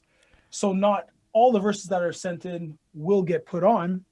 I still want to use them because they're awesome verses, but it's that idea of like my demand was supplied by a plethora, well, not a plethora, not that many, but it was supplied by a bunch of artists, each with a different cadence or style, and they should also get paid in my eyes, because I asked for something, the demand was there, they provided. But what if I don't use it? Do they still get paid? I don't know. That's why it should be like. That's why I'm trying to create the culture, yo. Because here's the thing: you're doing essentially a contest. Then it's different rules, in my opinion. You threw a contest. You mean call it a contest? That's what's. It is what it is. Shout out Chris Chrome. Good night. I appreciate you. Do your thing, homeboy. Yo, He's saying goodbye. Brother. I'm like, he highlighted the message. I appreciate you. So like, here's the thing. I'm not here to tell like other people how to market their shit. Honestly, I would pay the people I used. Everyone knew what they were getting into when they agreed to do this, that they might not use their shit. But like, if you're going to like, so to me, it's like, look, if we as rappers want to create that value, why are we not charging? Why are we also not paying each other? Like, that's the other side of it, is everyone's talking about charging too, but are we all willing to pay? Like, you notice my approach was I would be willing to pay you. I wasn't even talking about charging myself. I'm not even there. I want to make sure I pay people first. Then I'm comfortable charging motherfuckers, actually. I feel you on that. Definitely. I need to get to a point where, like I was saying, I will set up a template, because that's the thing. I think I want to evaluate, and how would you say, I don't even know the word, but I want to assess how much a verse would be worth. How long does it take you to write a verse? Do it by time spent. Honestly, if you were to be my honest advice is don't think about value in that way. Think about value as far as time, and you're worth at least $40 an hour when you run this calculation. Run it at like $40 an hour, and I think you'll be fair as fuck. Nah, it's a fair rate for a creative professional, dude. Trust me, that is a fair rate for a creative professional, which is what we're talking about here. You're devaluing yourself, but trust, dog, you are a talented creative professional. You should charge more, but I'm not really going to try to convince you to. But we're talking about time spent. If you're going to spend, or maybe you do $20 an hour writing, this much time recording, I don't fucking care. Run your own math. My point is, run some math at a time spent level, and you'll know what the fuck fair is.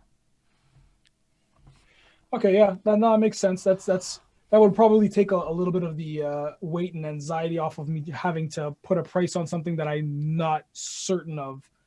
But that would help me evaluate it a little bit better. But trust me, dude, because it doesn't take too long to write. People will pay you more than you might think on some pleasure shit. And I mean that, like, look, it's also more like, if you're doing it all for free, you're not making that revenue, and that revenue you can take to invest into more like paid avenues. Yeah. And even if we just take that money and for a quick minute we all just pay each other for verses and we just kind of fucking roll it like that, right? It doesn't have to be like that could become an economy thing. Anyway, anybody that wants to get in on that shit, we can talk after the fact. But it would make it legitimate that on the same $500 everybody sold verses. Like you could actually make that fucking happen, and then nobody's lying, and then there's no profit. That's not the point. But But at the end of the day, the long-term goal though is to make your brand more attractive to fans, because then you're a real rapper, dog. Cause all this about fans. You know what was the most powerful sentence I ever said to motherfuckers? I got patrons. I probably flexed that shit on you at some point or another. I heard, and that's what inclined me to go check out Patreon. And it's a big that's sentence. another thing I want to jump on, but I need to wait until I feel like I have something of wasting time. Quality. Throw up $1, $1 a month, $5 a month, $10 a month. You get nothing. You just support my shit. But you can get MP3s to all my music as soon as it's released in a mixed amount. Anyway, we can talk about some specifics after. I can bang you out a fucking bullshit Patreon scheme for your shit that would support your life in like 10 minutes. And you could have one live tonight because it doesn't need to be more complicated. And then somebody might sign up for you and you're making another $12 a year that you weren't making before.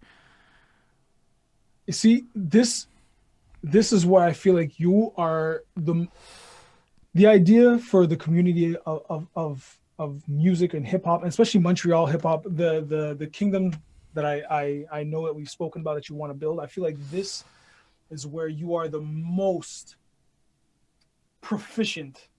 No, I'm not. A lot. You don't find? I'm definitely not the most proficient. I might be the most proficient person in my immediate circle. That I know. In my immediate circle like that, but not even. I know Dog's way more proficient than me.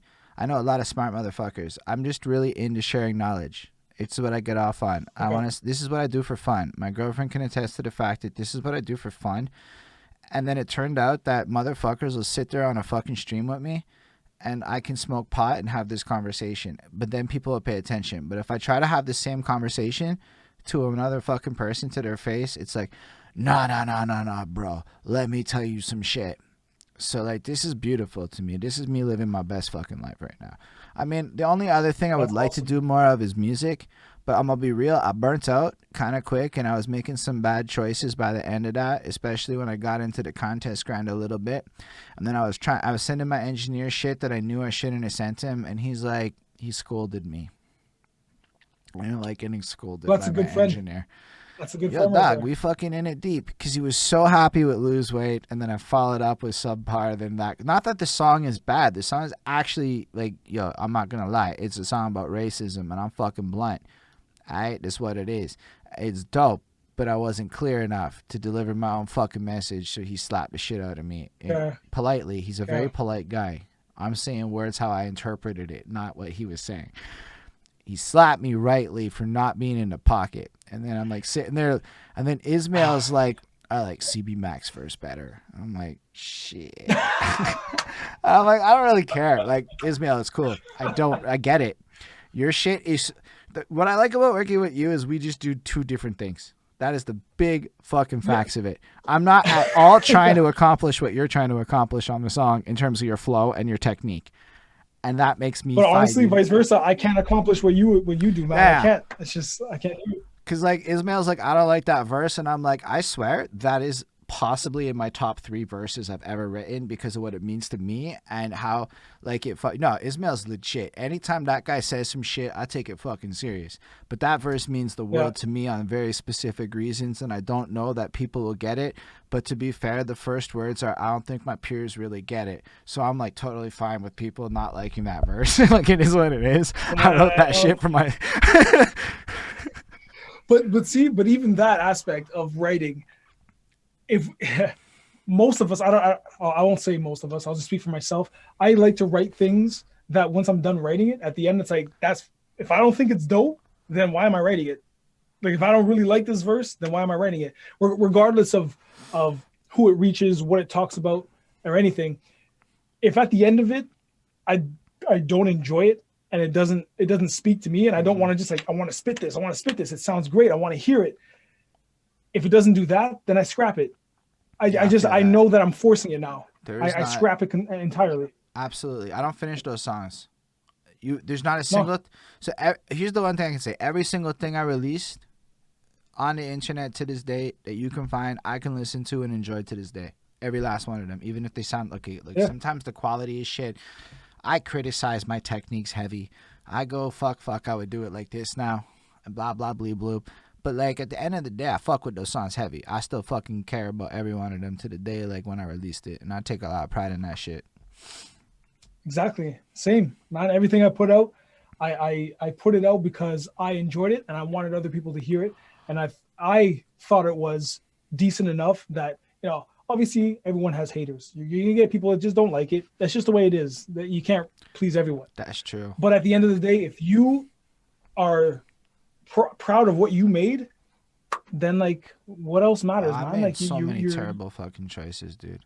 I'm just gonna be real with no, you. we all have, man. We all have for sure, But definitely. I made 3 projects. I did. Um, and then I realized a lot of bad things that I made stupid choices on. Actually, I really like one of my albums a lot. Like, I don't think hip hop's gonna like it, but I think if another crowd found it, they would really like it. Um, that's cool. I like that a lot. But that's fine. I like the fact that maybe one day somebody's gonna come across this shit and they're like, "What the fuck?" and it could blow up like in the future. And I really hope that happens. Well, that's one aspect or one part of this whole grand scheme I think of is that even if you don't blow up today or tomorrow, just keep putting music out that you fully enjoy and are proud of, that you put your heart into, and just keep doing it. Because that day when, as it builds up, it's not just unless you're lucky, it's not just a flip. Cool, you got a deal, you're making millions. Not most of the time. It's not that. It's hard work put in until finally you get that platform that you built yourself, basically.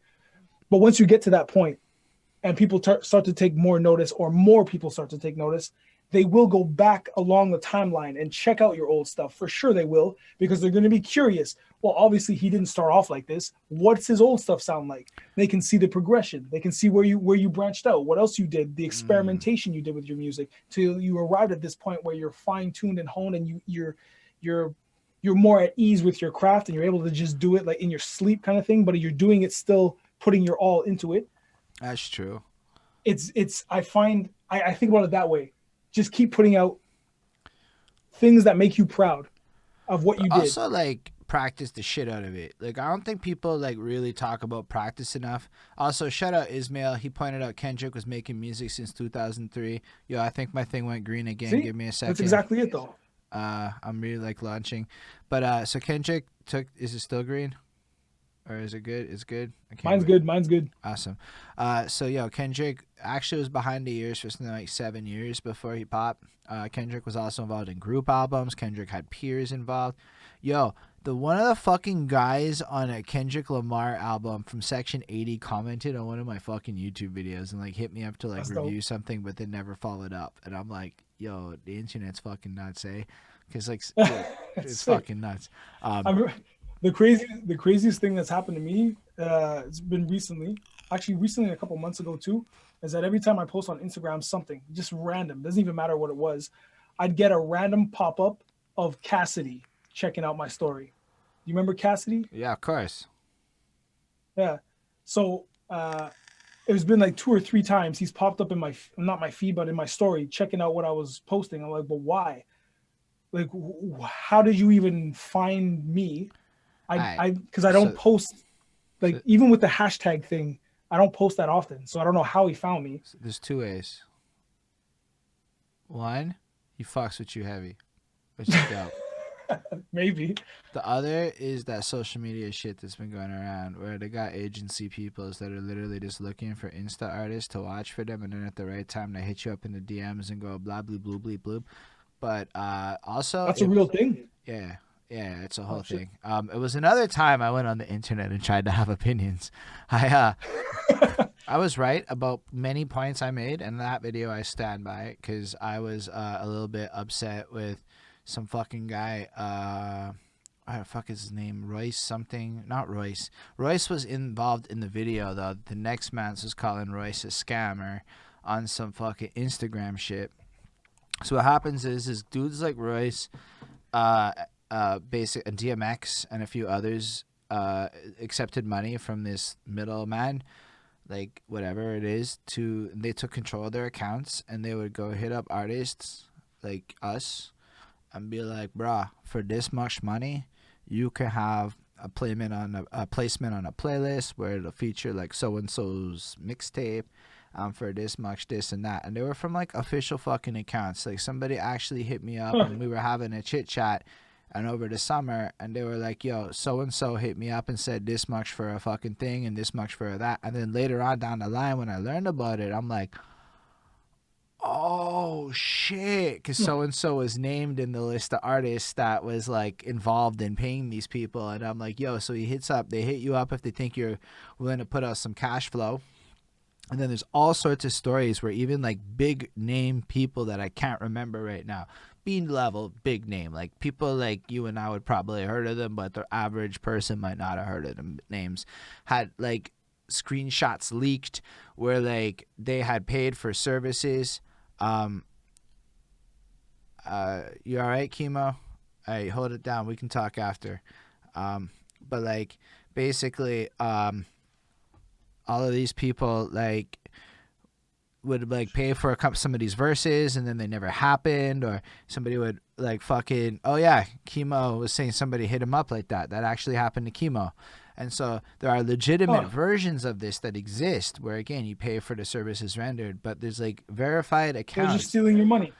But how this works is they link that verified account into a social media tool and then give the authorization, and now person has access to the DMs and shit. But Mans is probably making a percentage off the whatever. All I know is apparently Royce the 5'9" was involved in this, and whether he was completely complicit or not reading his inbox, it's like, it is what it is. You know, like I'm not the one to judge it. This was all shit that's well documented on the internet, and I stuck my nose right in the middle of it because I was trying to gossip. I was trying to do... I'm gonna be real. I was trying to gossip. I was trying to fuck with the tea spilling genre of video. I don't enjoy it much because it's not my character. I mean, it totally is. I was spilling coffee, by the way. We were not spilling tea. It was spilling coffee. I'm a little fucking cup and everything. And I could probably crush that shit. I just don't know that I want to. But like, but yeah, so apparently Sadistic, another rapper who's wonderful. Yo, Sadistic is a fucking cool ass rapper. He watched my review, hit me up and told me some shit like if I ever wanted his early releases to follow up and blah, blah, blah. And that made, like, when people check your fucking review, by the way, do album reviews or some shit, dog. Are you fucking kidding me? Famous people watch your reviews of them. I digress. I can't. I would...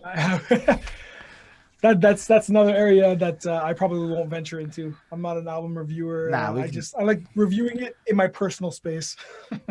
There's definitely things you can do, like mixing and mastering your album online and doing it in front of an audience. And that's interesting. Yeah, that's interesting. So this is where the data comes in, and the rapper has to adapt, or the rapper's gonna make less money.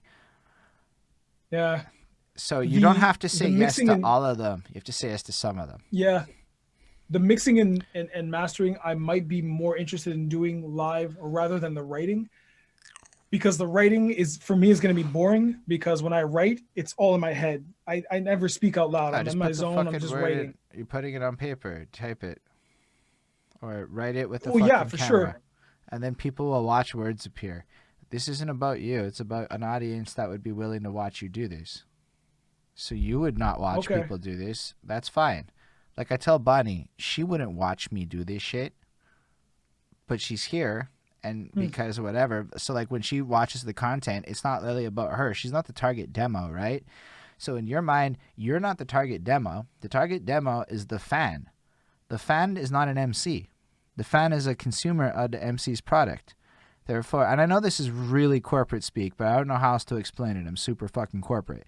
But you're looking at, a lot of people look at it like from their own perspective. So I don't really make this show for myself. Truth is, I don't have the time to watch this. I participate in the event. Yeah. But the clips are available because I probably would watch that now. And it's crazy because I would have maybe once upon a time would watch this though. So younger me would have watched this shit, would have been there right in the chat. So I know that on both ends of the spectrum, these markets exist. But when you're creating content, it's not about you. That's the main. It's really like, honestly, it's never about you. Ismail is a consumer of the content. I'm pretty sure he and I are not that similar in character. Like we have overlap of cool shit we can talk about. I just get the feeling we're not the same. You know what I'm saying? So like, I never would have found Ismail if I was so worried about finding myself. You dropped a nice nugget in there. Thank you. That kind of like opened my eyes was the fact you said that the younger version of you would be in the chat watching this, and then I got a glimpse of, yeah, I guess I would want to see a guy write, because I'm so interested in writing, the craft of it, that I would want to jump in and see a guy writing a song. In the process, I can see how he comes up with them. So I guess, yeah, there is I guess there's a market for everything, but like, dude, let me drop one on you. At the very least, I can try it. So back when I was originally trying to explain what the fuck Twitch was to Bonnie, and if you ever wanted to talk about struggles in my life, was explaining some shit like this to Bonnie back in the day.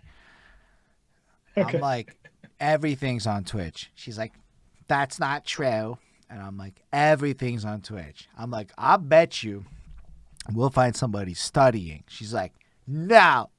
And so I pulled up Twitch. I typed in studying, and we found there was one. Okay, I was lucky.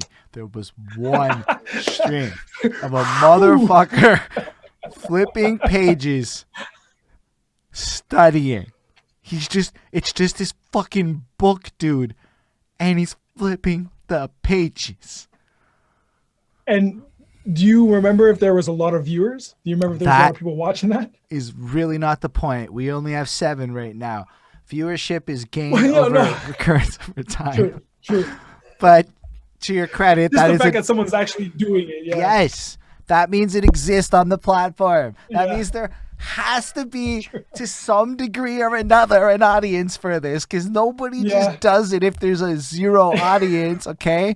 Fuck, there's probably more than one. Just because they're a shit marketer and couldn't get their stream popping.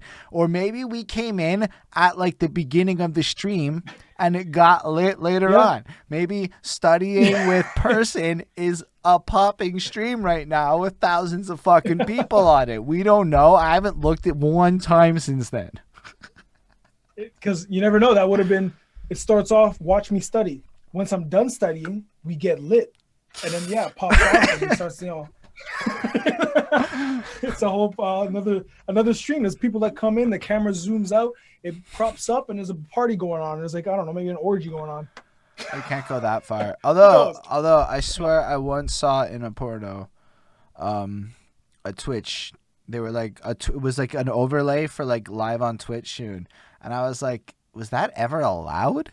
Like, was there ever a time or a way that Twitch accepted that kind of content? Or were these just adult entertainers doing non-pornographic? Anyway, I'm overthinking it a lot. Yeah. But Pornhub is another viable streaming site. And if I had a way to be on Pornhub that my girlfriend would approve of, I would be on fucking Pornhub. You can go on Pornhub talking centrally about how you'd like to make love to your girlfriend. I need her permission for this plan. It's not about... Yes, this is true. This is one of those areas where I'm really willing to do a lot without permission. I'm not going to make a Pornhub account without her like writing off in some text or some shit that I can like screenshot later. Because, the internet's mean and middle class people are cruel as fuck. I'm getting dots now. But you gotta stifle some of those ideas sometimes. As much as you want to. I don't know about take a chance and try it out. I mean, I don't have to act on them, but I certainly don't have to stifle them. I want to let them fester so I can find compromising middle grounds that will allow me to have the most of my cake that I can eat at the same time at once. We act like there's not ratios to this shit. I can't have utopia. But like fucking Elon Musk said that, or he might not have, but somebody shared a meme. So as far as I'm concerned, Elon said this: take your goal, times it by 10. Go for that, okay? And then try to like set that like 6 months from now. Fucking preposterous shit. You're gonna fail. They're gonna be way farther along than if you didn't have a preposterous goal. So I only make preposterously huge goals. I have 20-year plans in the works. So this whole interview thing is related to write a book. It's actually related to a goal, right? This isn't random to me. This doesn't have to succeed in and of itself. It's actually just a means to an end at the end of the day for me, I think that's the main thing, though. You need to have a plan in place, especially when it comes to life. Putting your life not your life. I mean, that's a little too dramatic, but Yeah, I especially when you're plan putting, it all. Bonnie yeah, hates it, but I do it. I plan everything. there. I find there's room for everything, but I feel like having a plan in place and setting the appropriate goals and steps towards a grander goal makes sure you stay at least consistent and at least keeps you working towards that goal. Mm. However, there are times I feel for a more when you want to wing it. You want to wing certain things I, because you just want to see how it goes. Because that is taking that chance of like, if this does succeed, you want to hear some great, that's irony? awesome. If it fails, I put zero thought into what the fuck we're gonna talk about. I just figured I'd wing it. but that's the thing. I put zero thought. The only thing I thought about is if we talk about certain projects and things like that, that's fine. That's bound to come up either way. But for the most part, I was planning on coming on and like we were doing, just shooting the shit and Yeah. having a conversation, man. You're like a pilot project for me. How the fuck am I gonna do episode 2? If we can talk about OnlyFans and how it's effective marketing, I'm always that's like fucking great because I just tied it. Yo, I don't care what anyone says. That was one of my favorite parts of that conversation because yo, music marketing is fucking powerful and people act. Yo, here's why OnlyFans is powerful. I actually had a point I wanted to make back then that I forgot, but people may not agree with it. But why I'm also encouraging Twitch. Twitch creates an as-a-service model. As a service means people pay subscription. As a service is just fucking jargon for subscription, okay? That's all it really means.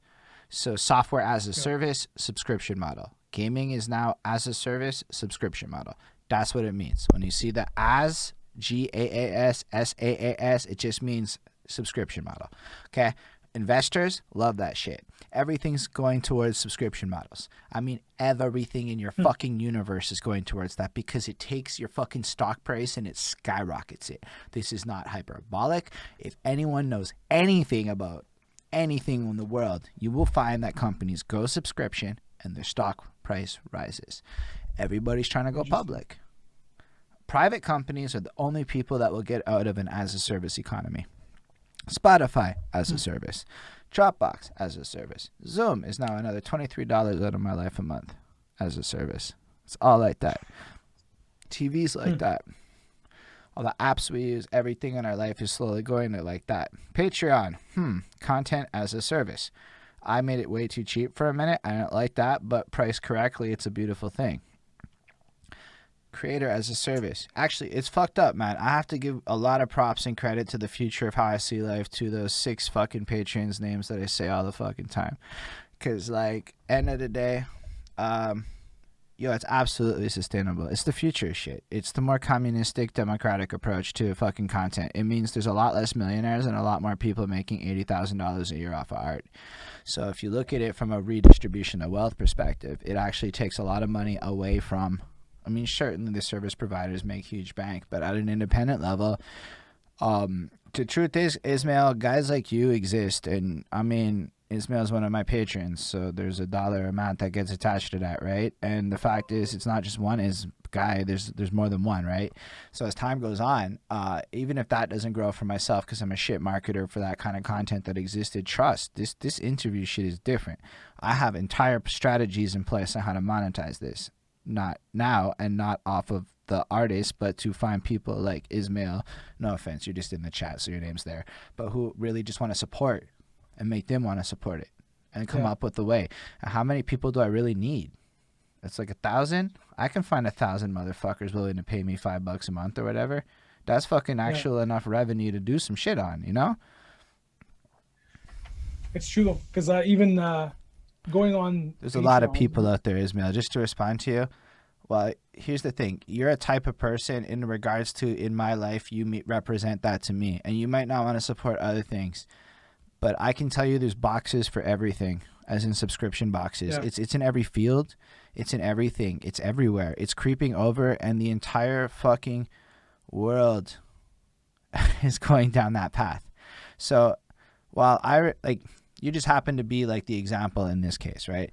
And I understand that people, like, there are times and things where subscriptions are a terrible fucking idea, and it is, and that can go down a different section. But I meant like where I think the future of music is going is not album sales. It's the as a service economy. That's why you should be on Twitch, because Merker Miyagi subscribed to me. Legit, organic. He just fucked with my content heavy.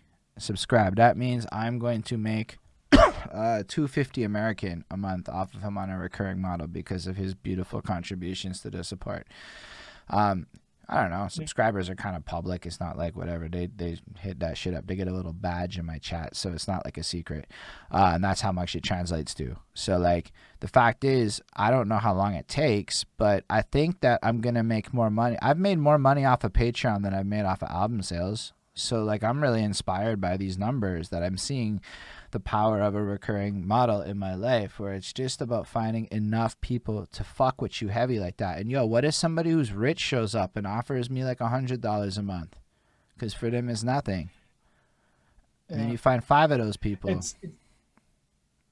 It's true though, because I find if you're creating whatever you're doing, whatever you invested in, say be it your interviews, and you're basically being yourself and you're doing the interviews the way you want to do them, you construct this whole thing the way you envision it. A little bit, yeah. And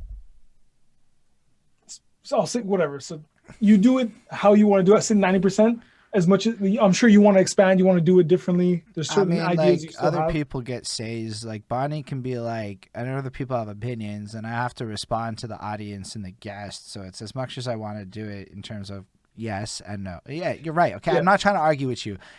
This is the later part of the interview where it's a little more loopier. But it's the idea that what you're creating, people enjoy enough to support you. Yeah, it's crazy. So it's based on what the idea you had was. Yeah, it's awesome. It's exactly how it should be. You're making something that people want to consume, so they're going to support you, so they can continue consuming it. So you continue making, so they can continue consuming, because they enjoy what you make. Which is dope, dude. It trips me out. Like, no offense, awesome. and yo, I'm not gonna lie. If I'm late, Ismail's in my fucking DMs. That's good though. That's good. It's like, dog, shit. Make me like, where you at, man? It's supposed to be an interview. What's going on? He's like, yo, I want my fucking song review. It's this one. And I'm like, respect. That's what I owe you. I owe it to him. Like, it's not like whatever. That's good though. It's the obligation and the honor of it all. And I'm learning to time manage at the new pace in life. It's taking a minute and everything's fucking late. So I'm learning. But yo, Ismail is mad polite. I respect the shit out of Ismail. Like, Ismail is one of my favorite people in the world. So even if he's not polite, it's cool. But he's absolutely correct. But he's basically saying, where the fuck's my shit at? And I'm like, you're right, Ismail. And Bonnie, I'll look at Bonnie and be like, we got to get it done now. And she'll be like, whatever. I'm like, Ismail's paying us. We have to do it, okay? You have to deliver. But it's true, though, but that's good. It's good that fans will hold you accountable, but it's also the fact that you don't you're not bitter about it or anything like that. You want to provide, and you feel that. It trips me out. It's like the opposite. It's like, holy fuck, yo, you can post your paid for streams. I can go look at the lifetime value of Ismail Gadamsi, Lindell Williams, Chris Prado, Jonathan Barnes, DJ Black Hurricane, and fucking Scribble.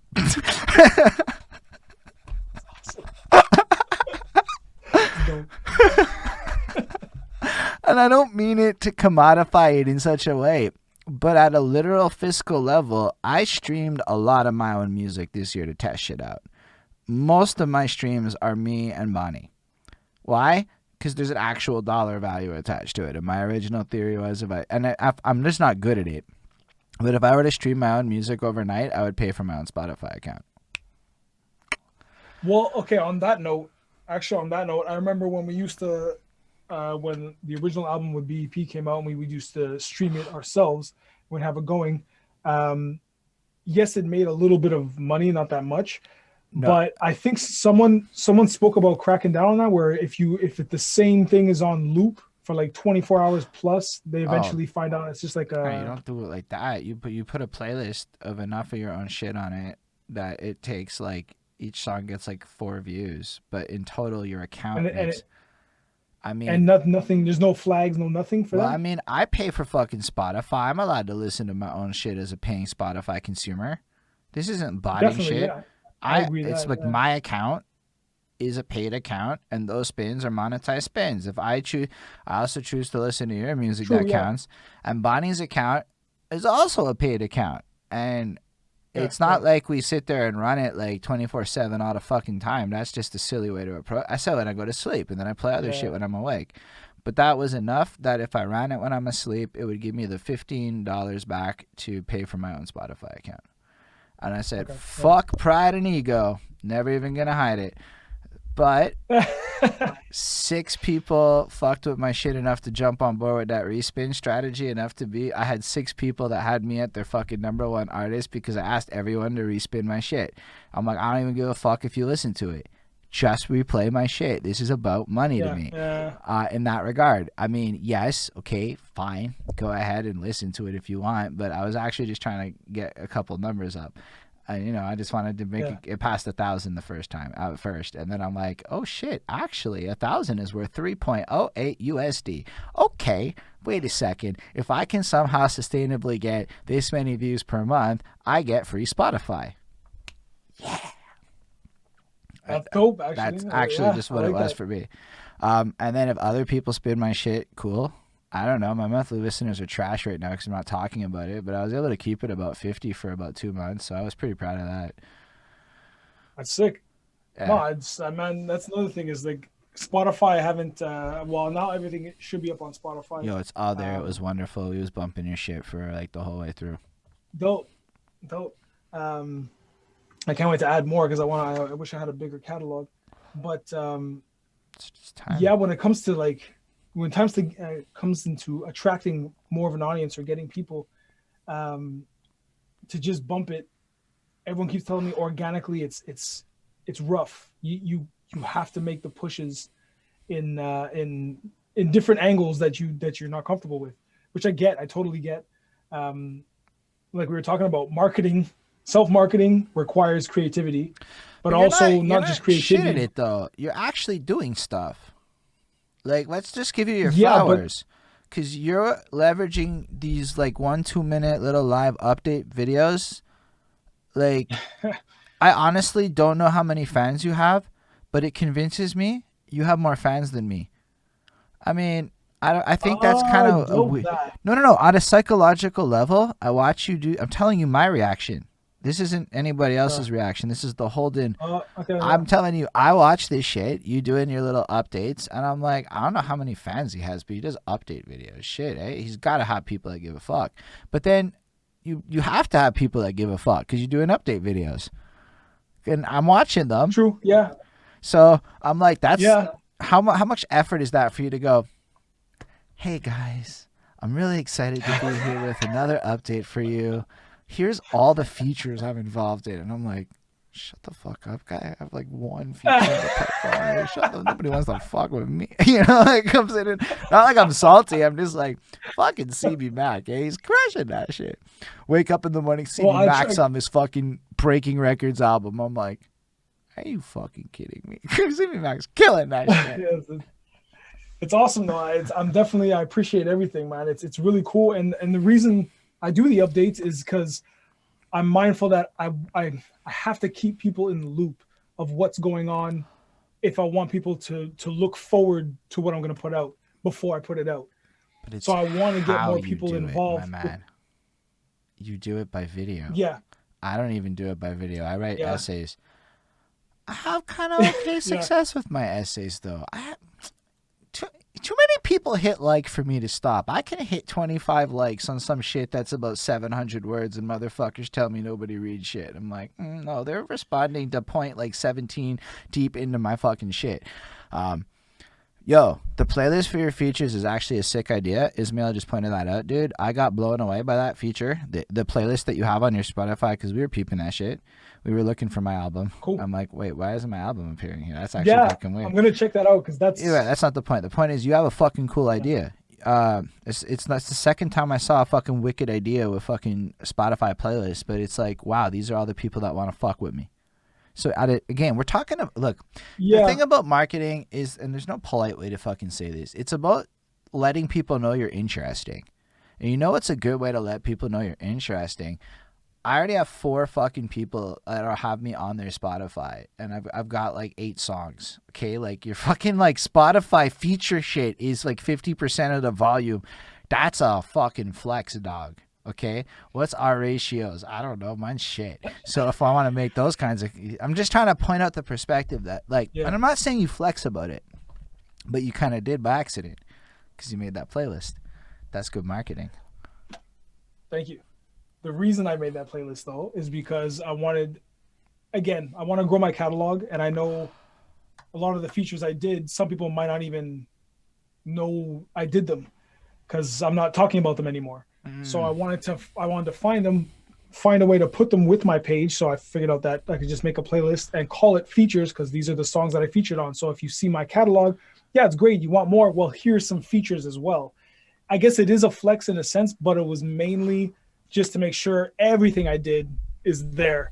I tried to get I have some stuff on like the Willie Scandals ciphers and other things like that. They're on SoundCloud, which I It drives can me direct nuts, people to. man. It's like I want that shit on Spotify. I'm like, yo, nobody's going to Yeah, SoundCloud to exactly. Yeah, listen I to was that like, I shit, want to dude. add it. But we Yeah, I can't. want all that stuff on there. And it's just like, cause No. it'll get blocked, and it'll be like, yo, that's why I don't fucks with that shit. I'm like, look, okay, here's the truth of the world, man. It's like 80% of the market share is Spotify and Apple Music, okay? That's just facts, okay? Like, you can argue all you want with how, like, SoundCloud is there because there is that guy that asks me every now and again for a SoundCloud link. So I'm like, okay, I'll put it on SoundCloud. Yeah. It gets a view. But motherfuckers look at you like you real if you're on Spotify. Yeah, it does seem like the. I remember the first time I was able to check on a major streaming platform and see CB Mac and a song. I was like ecstatic, like, yo, I made it! I made it! I'm on a major platform. But it's like, so is everyone else. So it's not too impressive. That is but not it's true. The fact that there is one large name person, and I can't fucking say their name because I don't want to be a shithead. They got crazy numbers on YouTube. Not a single thing is on Spotify. Was it Mac Lethal? I can't. No. We're talking local, so I don't want to say names. But my local. point is, okay. that just tells me you don't own your shit right. So you're not on Spotify. So I'm just saying, not everyone's on Spotify, dog. There's a degree of you paid a motherfucker for a thing for you to be on Spotify. Like, I found the paper receipts for my last album because motherfucker snail mailed me that shit from Alabama. But again, paper, like, you just need you need to have some degree of proof of payment in case otherwise you can get sued and shit, you know? So it's like really actually important to like cover your shit. Apparently there's a website that suggests you tracks with 0 streams on Spotify, and I think that just became a new stream idea. Ismail, you just gave me a stream idea. CB Mac, you should host that with me. We just go on fucking listen to songs with 0 streams on Spotify and fucking give our thoughts and opinions on them, and then you accidentally become a reviewer because, whoops, I fucking tricked you into it. I'm kidding. It's a good idea for your brand, though. It is. It's actually a very good idea.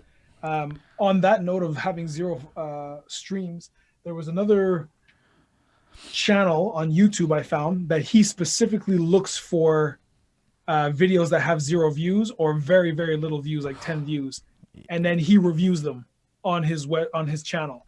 I forget what it's called, but he's found some, bombs, like just should not even be there, should not even be out in the public. But he's also found some gems that is the reason why he does it, because it's like you never know what you're going to find. So let's specifically look for it. Sometimes it's videos that just came out like 10 minutes ago, or it's videos that have been out but really don't have a platform and still have, like, say, even just like 30 views. Dog, I got that shit on my fucking channel. but he'll watch it and he'll put it up and he'll review it on his channel. And it's actually really cool. I can't remember the name though. I think I have him on my I subscribe to it. But it's Forgotify? Forgotify, what a name. That's it's not amazing. It's no, Forgotify is what Ismail was talking about. Yeah. They can see it on the fucking stream. That's Forgotify. I like that. That's a good name. I hope I don't get Forgotified. Nah.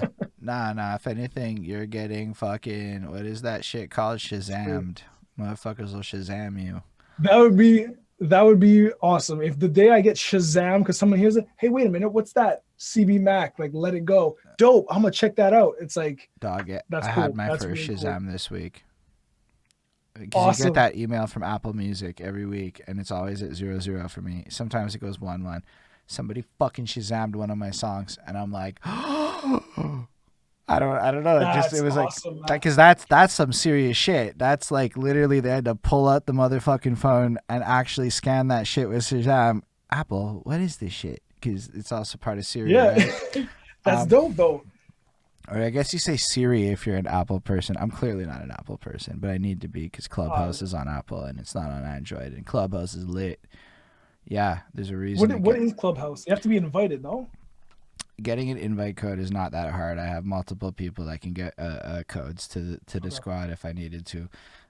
Basically, Clubhouse is kind of like, have you ever like looked at the VR spaces and the idea of these private rooms where people congregate and have conversations as avatars? Now take that and strip away avatars, and now it's just a bunch of rooms where people congregate and have discussions, and you can kind of build up followings. I don't fully know because I haven't fucked with it, but I have homies that are fucking with it heavy. But here's the thing. A lot of hip hop is there, and when I'm saying like you could end up in a room with Jay-Z right now, maybe not Jay-Z, but like real names, and that's gonna end. But that's the right now phase it's in, and I'm not trying to like snitch it out. Like if you have an Apple device by now, everybody's fucking Googled it. You either care or you don't. But I don't have an Apple device, so I fucking literally can't fucking get the app. And I'm like, wow, I've never had a reason to buy an Apple product before. But imagine the interview guest I could maybe find if I'm in this fucking ecosystem as it's growing and shit. Imagine what I could do by having behind that suit's name there. But I can't do that because I don't have an Apple product. And this has never happened in my entire fucking life before. And I'm sitting there, I was going to buy an iPad on the Kijiji, but then the fucking rules are like, fuck you. And I'm like, it's kind of non-essential. Fine. Yeah. So it's basically, it's just like a conference call. But it's a social media. Like on...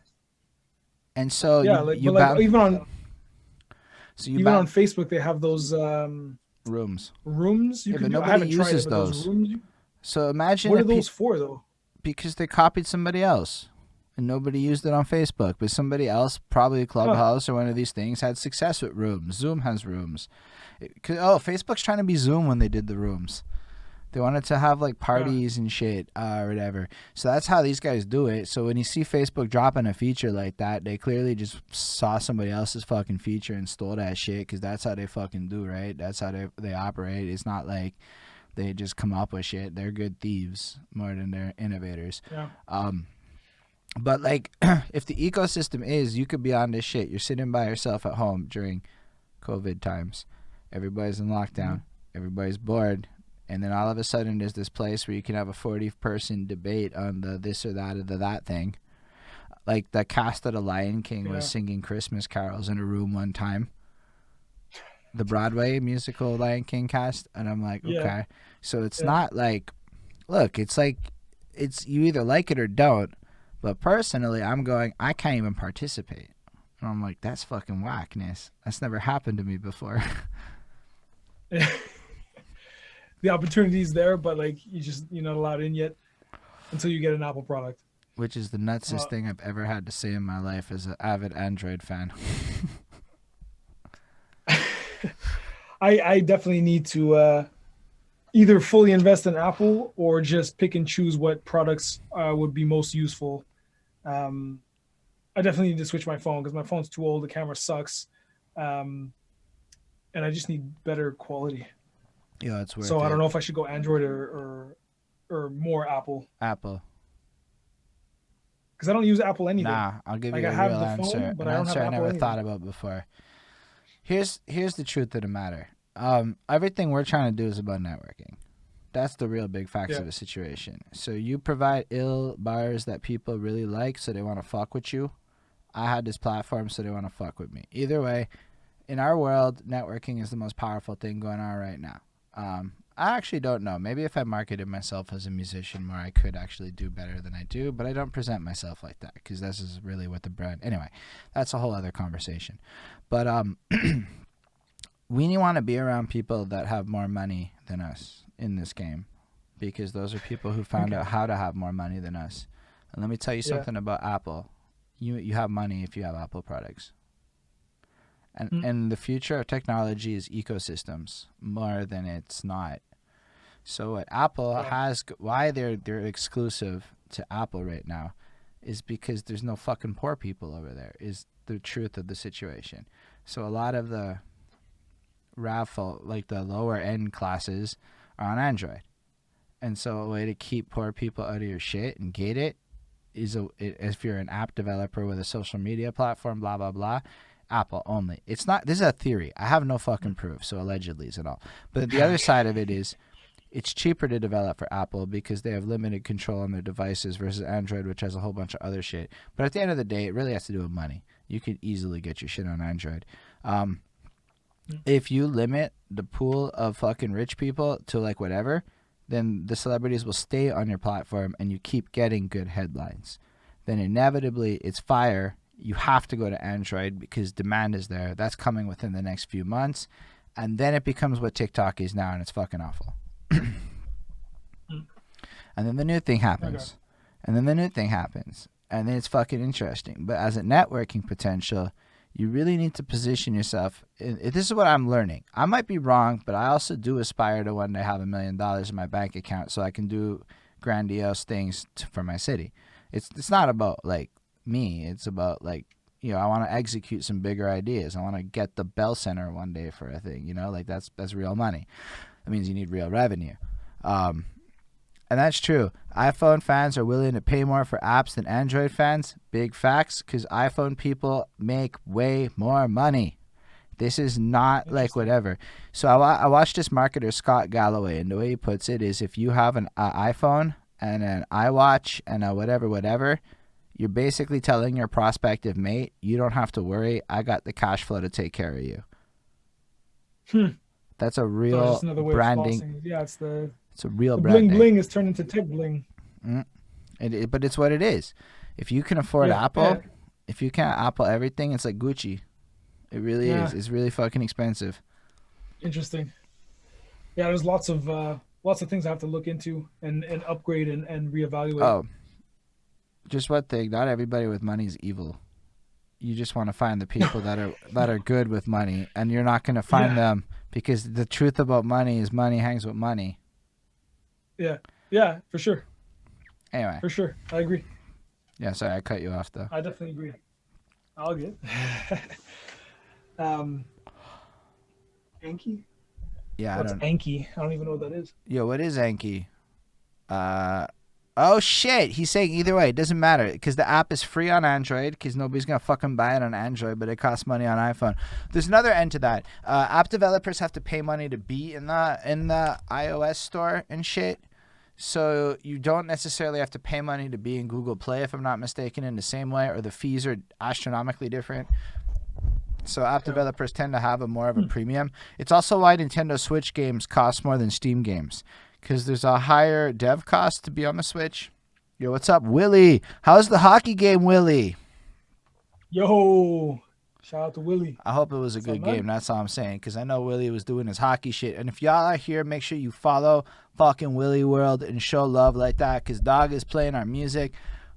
Fuck, it's not as good. It's not good.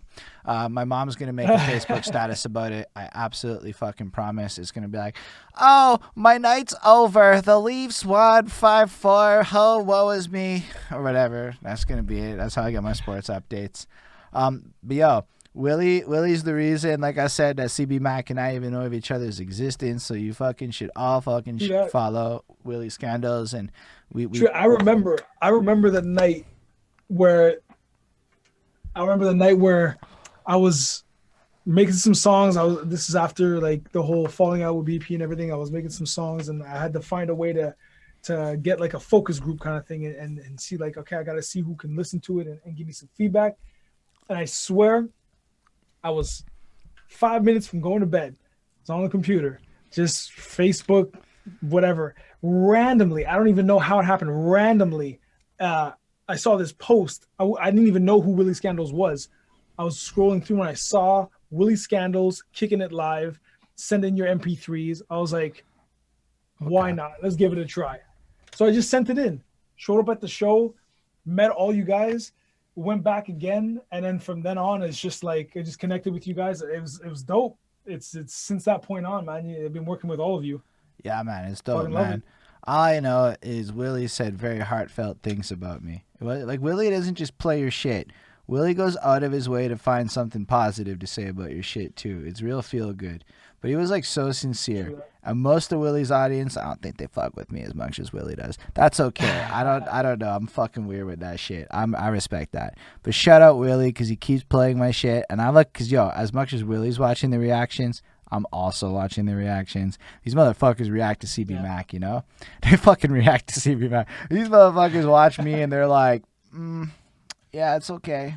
And yo, here's the thing. A few artists really, really fuck with me. And the ones that fuck with me heavy. And everyone else is like, no, that's not. And I'm like, shit. But yo, people fuck with your shit, dog. But I remember when I first heard your stuff, and I watched the first video I saw was, what was the name of the song? I can't remember, but it was something to do with dragons. No, was it dragons? Killing Dragons. Killing Dragons? Yeah. Is that the one you were with a girl? Anyways, I watched it, and just hearing you flow, I was like, this is interesting. Like I like the way you're flowing, and it caught me because of the fact that it was different. I thought it sounded different. The tone of your voice, the delivery, I jacked so much. The words you were choosing and what you were talking about. Speaking of like fast rappers, I jack so much shit from Yellow Wolf. I'm not even gonna lie, he's a huge inspiration on flow. Cause yo, I think Twista is like a simplified version. He's really good at like the fast, but Yellow Wolf is like a smooth Tech 9 when he wants to be. He's not always like that because he really likes country, but when he wants to be, he's like a smooth Tech 9, and I like that better. It's like it's fast and complex, but it's not necessarily like choppy. And that's what I try to aim for, like a smoother version of that shit, especially on a track like that one where it's like, I don't know, it is what it is. It's interesting. I do have to check out Yellow Wolf because I remember hearing, like I said, I remember hearing the name, but haven't really checked into him. So he's a fucking weird one, right? Because he dropped N-bombs apparently, and Royce was talking about that shit, and then I'm like, man. Well, he's white, I guess. Yeah, he's super white. He's from Alabama, and then he moved to fucking Nashville. That's why it's like I find it great that I have an album called the Alabama Quebec Connect, because I literally linked up with an Alabama. Yo, I fuck with Alabama like white boys, I guess. I don't know what it is. Their sound, it appeals to me when they rap. I don't know. I like Yellow Wolf a lot. I just wish he wasn't that guy, and then it makes it hard because now I hear his song and I go, man drops N-bombs, and I'm like, fuck. And I can't not hear that. And I know like some people like separate the man from the artist in speeches and debates on Facebook and shit. But it's like R. Kelly, he fucks kids. Not fucks kids. Yeah, he does. That's just what he does. I probably shouldn't say it so bluntly, though. I'm going to fucking get in trouble on the internet. I got to be like smarter with that kind of shit. But it's what pops into my head. It's like I can't not think about these people when I hear their music. I don't know how people do it. I don't know how people do that shit where they can just be like, the music's fucking fire. I'm like, I can't do that. I don't know how. I don't know. Especially when I listen to music now, because first and foremost, I don't usually delve into anyone's personal lives. So even musicians and artists, you could ask me questions. Oh, did you hear about when they did this or with it? And it's like, I have no idea. All I know is they spit this and it was dope, or they spit that and it was whack. I don't know what they were referring to in their personal lives, but like I have no idea. But that's just me. But it's like for me, it changed a bit too, right? Because now all of a sudden I'm doing reviews. So all of a sudden you like literally gotta watch the news more. You're like watching DJ Vlad's and fucking Blackie Speaks's and fucking even Academics's and the good and the bad, right? Like you watch all this stuff. Like recently I found the biggest stan in the world. I really like him though because he tries really hard, but he starts off his stuff with a clip of himself. He's like, I'm a rapper, so you can trust me. And then he stands and he breaks down Eminem tracks and he's really like plays like 2 seconds. Yo, you gotta check out that flow. It's so intricate. Like he's the best, yo. And the way he lays up the A rhyme with the B rhyme, and he does a really good job.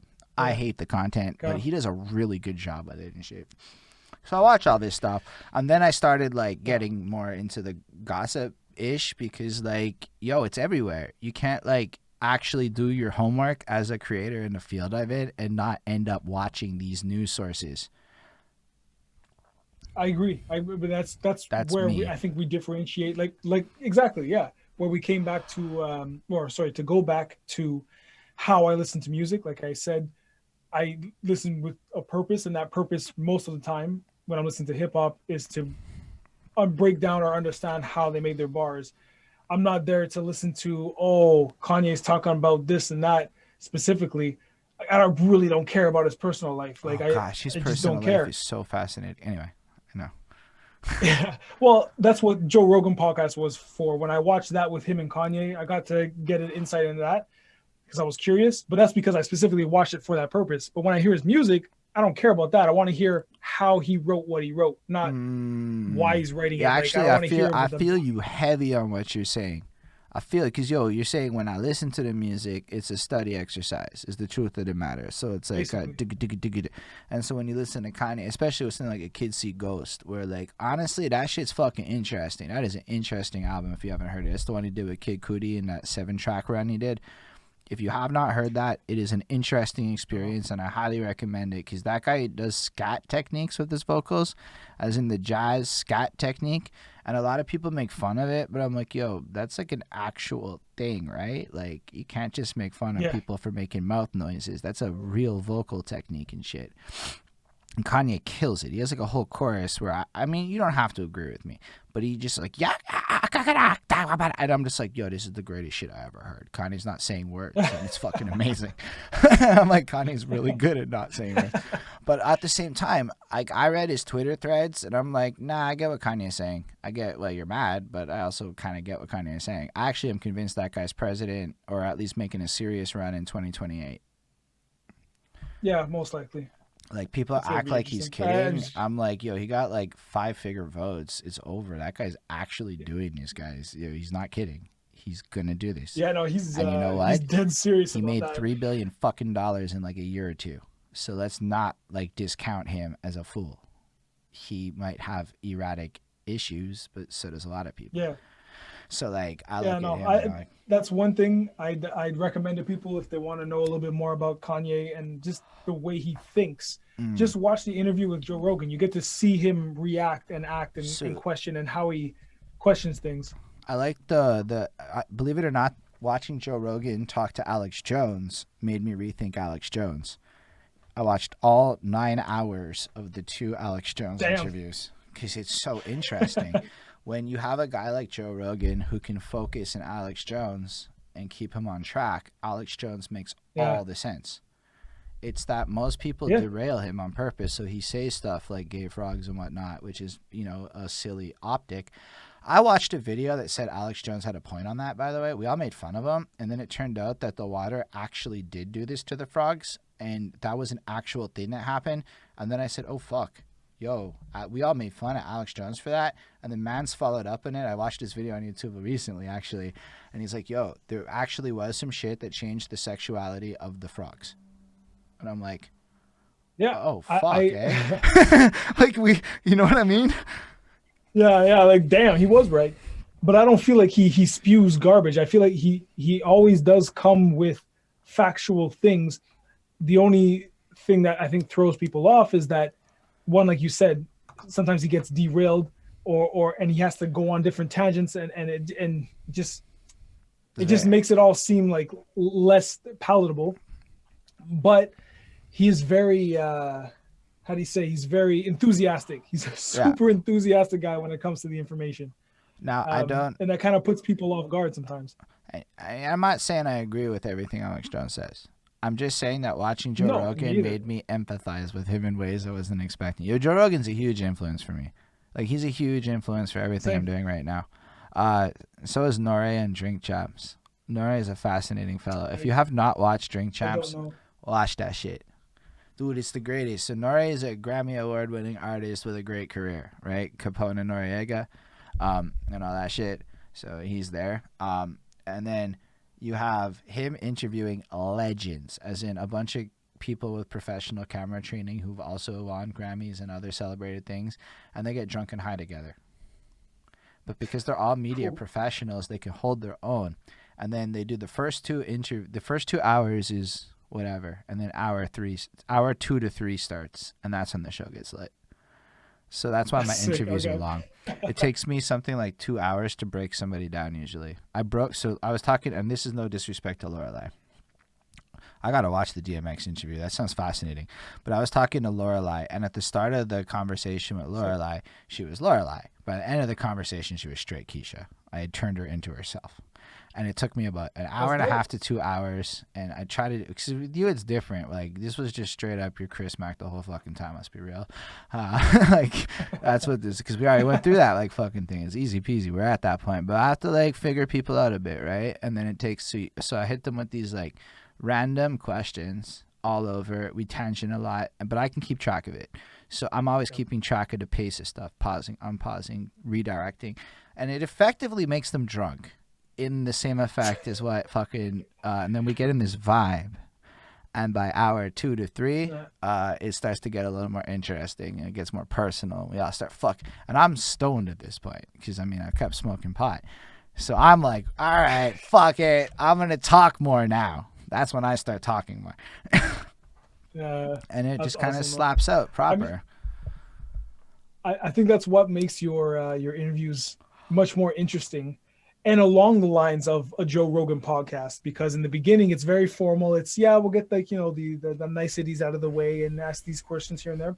But as time goes on, the interviewee and the interviewer, they get more comfortable, start becoming more themselves, a little more laid back. You can ask certain questions that they'll give you some full length answers, and you'll dig a little deeper.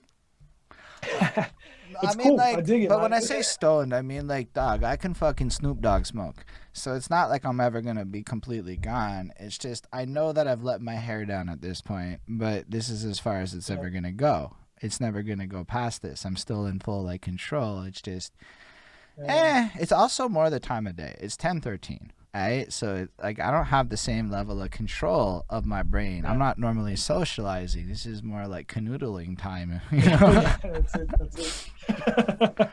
Cut into the canoodling time. But that's what I think is dope, because we've talked about a bunch of shit that's been amazing. Your conversation's fluid. I don't know how much time you have, by the way. I don't know if you're like gotta go soon. I mean, I can go as long as you want, but I definitely do gotta cut off soon. Man. I would say 11. 11 would be my absolute, like, she'll fucking kill me on a work night type shit. But I'm like, there's still 8 people here, so I don't want to fucking dip now. I just wanted to make sure you're still cool. But like, cool. No, because man, even on any kind of shit. Yes, okay, I fucked up, everybody. We're live on the internet. It is what it is. No stress. But how do you feel about doing shit like, I want to start doing this like open mic cypher freestyle session where, you know what, we can't do tracks yet. I can't figure out how you can perform your own shit. It's not going to sound good. Let's not fucking try that shit. But we can play beats and you can freestyle. And whether it's written or not, I don't give a shit. And you just freestyle. And then you come on through, because we're trying to make this happen. Like, as in, we have tentative dates picked, and we're having a meeting on Saturday morning to start this process. Shout out Vincent Price, who's down to supply beats. Don Datis down to fucking supply beats. Smoking Ink said the beats available on Spotify are also usable, which means that even without a DJ, I can run this shit, and I can just hit play on Spotify. Because, motherfuckers is letting us use their beats, these Montreal producers. See what I'm saying? It's 3 producers that are fucking in the city that people can hit up right now. And why producers is mad important. But how would you feel about showing up and spitting on that shit? I'd love to, man. Definitely. You sound like I good said, enough. I'm probably going to go mostly for freestyles just because I got to fine tune it. And it'll be fun. I used to do it all the time where I used to work at when I was living in the West Island. And I was working at Scratch West Island. No shit, I worked at the Super Club Videotron. No shit, nice. So yeah, when I was working at the Scratch West Island, after we'd close up, it was myself, another guy, Jay Hill, who rapped as well.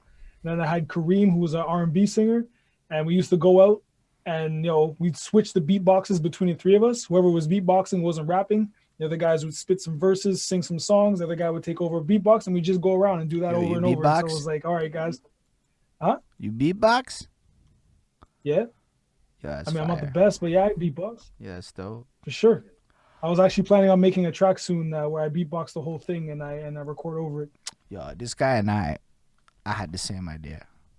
I talked to my engineer briefly, and then I just didn't execute on it. Okay, one time I went a little bit, and I made like a, because I was like, how do I do this? How complex do I want to? And then I was like, okay, I got to do this like later when I can. But like, yo, it's the illest idea. I'm like, yo, because I'm sitting there going, how do I actually save money? Like, why don't I beatbox? Make beats in my mouth. Why not? No shit though. Maybe you definitely can. That's a cool idea too, eh? Just to have like a beatbox cipher situation. We gotta be able to figure that out. We gotta have like a beatboxing thing in the future. We kept talking. I didn't even think about beatboxing. Yeah, man. I remember I did a few, again, that hard drive full of stuff that I'm never gonna release. Had some times where I beatboxed. I basically beatboxed one stem of just me beatboxing for like as long as I could. I just kept going. So I had enough space to write. And then after that, I did hums and melodies and harmonies over like another part, fixed those up, and then I just wrote a verse bit over it, and it sounded dope, but no one's gonna hear it. But yeah, you could definitely do that for sure. Yeah, I love the idea. You want to spit a little beatbox? Just as long as it doesn't bust the mic, yeah, for sure. Bust the mic. Just spit a little like a 1, 2. Again, I'm not the best, but I'll do what I can. Hey. Hey.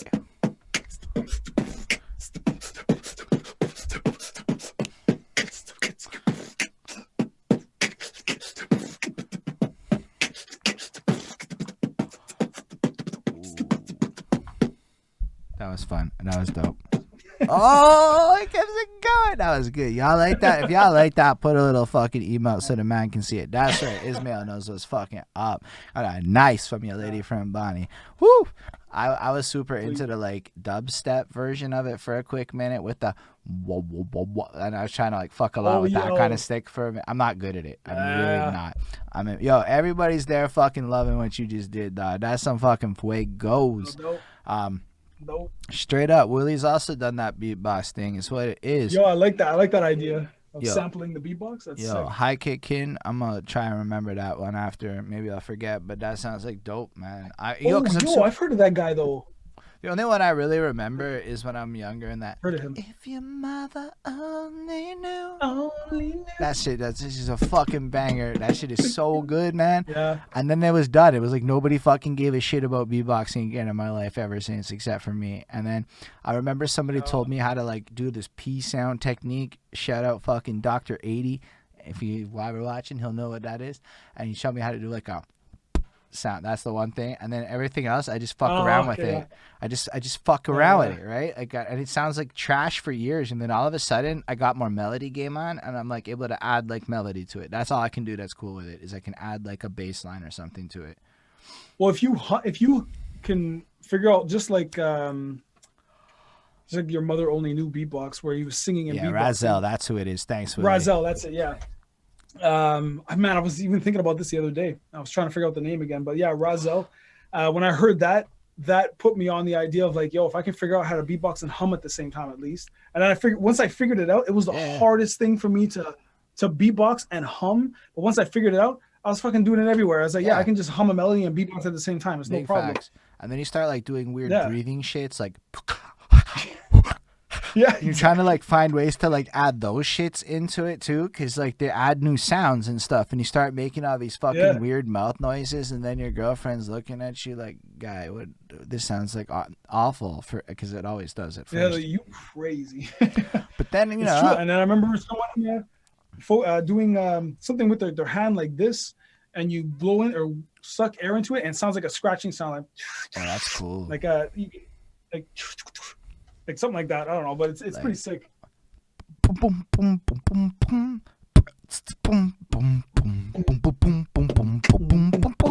I can't do it as well as that dude. But man, he said the Super Mario beat, and I'm like, it's dope. It's just fucking what it is. I don't know if that sounded like shit. I don't know if I really think. I don't think I'm a good beatboxer, but I feel like I can dibble and dabble enough. Yo, my favorite moment of ever beatboxing is I'm in Israel with the birthright trip and shit, so it's fucking free. And we're in the desert. And they make us make a circle as part of the exercise. And we're going to make a desert song. And they're like, people just make noises, so motherfuckers are tapping their fucking pants and shit. And then the chick's like, "Can you just start beatboxing or something?" And she starts whispering in my ear as she gets to me. So I start doing the most lame ass basic 4-beat fucking. Cause yo, it's actually really hard to hold the rhythm. It's really easy to do the cool shit, but to hold a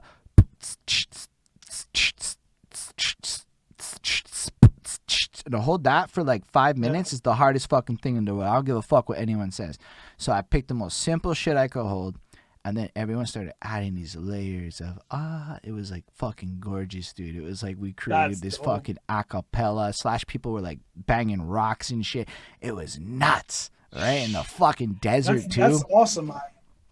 Yeah. That's sick energy. When everyone's just vibing on the same level, and you're all doing your part, and you're making this like this music with your body basically and everything around you. It's fucking sick, man. I love it. I love it. I want to make an acapella group one day. I'm not even gonna lie. There's this metal band that does this shit. It's like all the instruments are like and they're all like noises. So I started like listening to, I can't remember their fucking name, but they did a lot of covers and shit. And like all of it but the drums are a cappella dudes playing the roles of instruments using fucking phonetic sounds. So I started realizing there's a lot of power in certain things like bum or ahs and all these different like mouth sounds to play like different fucking instrument thing. And I'm like, yo, I can't remember it off the top of my head, but I'm like sitting there going, yo, that's some interesting vocal exercises that could be applied to other things in my game. That's why I fucking don't stay in the box. That's a cool idea, though. But definitely expanding out, man. Expanding out and trying new things for sure. It's all it's gonna do is add to your repertoire, or at the very least, let you know what you shouldn't do. Basically, at the very least. Yeah, that's where like I learned don't release everything, actually, and think things through and be a little patient. Because I used to be like the kind of dude that was like in the studio. Yo, bro, I gotta put this shit out today. Why? Why do you have to put it out today? Why can't it wait till like a week from now when you thought about it? And then here's why. I actually like put out some shit that sounds like shit. And then when people hear some shit that sounds like shit, we're talking like 2013. We're talking like it's like I'm a noob. But like I still, honestly, I'm not the best performer. I'm not, releasing it was great. Because I got I got a lot of performing out of it. I don't know that I got a lot of fans out of that era. And it wasn't until I upped my sound quality that I started getting like fans and shit. But at a performing level, I was able to like get fans. That was a different thing. But at an album level, it's a different world, right? Yo, you perform a lot? I don't even know if we ever talked about you performing. I have performed, but not anywhere near as much as I'd like to. Again, I went because what I performed was good. I still enjoy what I did perform. It wasn't very many venues, and then I just hunkered down and basically hermetized and tried to get better at writing, and just didn't perform at all, unless it was at scratch and we were like beatboxing and fooling around. But I performed very, very little, but I definitely have a craving for it because those few times I did perform was just crazy energy. Like, do you have like a whole routine to practice your set and shit? Like, he's in front of a stage. No, I didn't have a routine. I basically went out and winged it, but I did practice to the vocals, how I would project my voice, things like that, making sure I knew all the lyrics like to a T. Like I could do it just anytime. I could just pop up, start spitting the verse clean, no mess up. That's what I made sure I could do properly. As for the actual performance, I was just going to go out and let the energy be the energy, and whatever happened, happened. Fair. I mean, I'm just sitting there going, Willie I was reading Willie's shit. He has beatbox improv competitions. They'd had a DJ, and then he's like, I got you after COVID. Just fresh.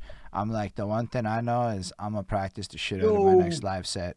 Critical. What's up, Critical? What's up, Critical? Welcome. How was the game? I know you was watching that shit, too. I know what the score was. I was asking how your enjoyment was more than in general, because that's what I cared about. I actually don't give a shit if the Habs won or lost. Fuck whatever. It's not my thing. Here's the problem with hockey. I'll tell you what it is.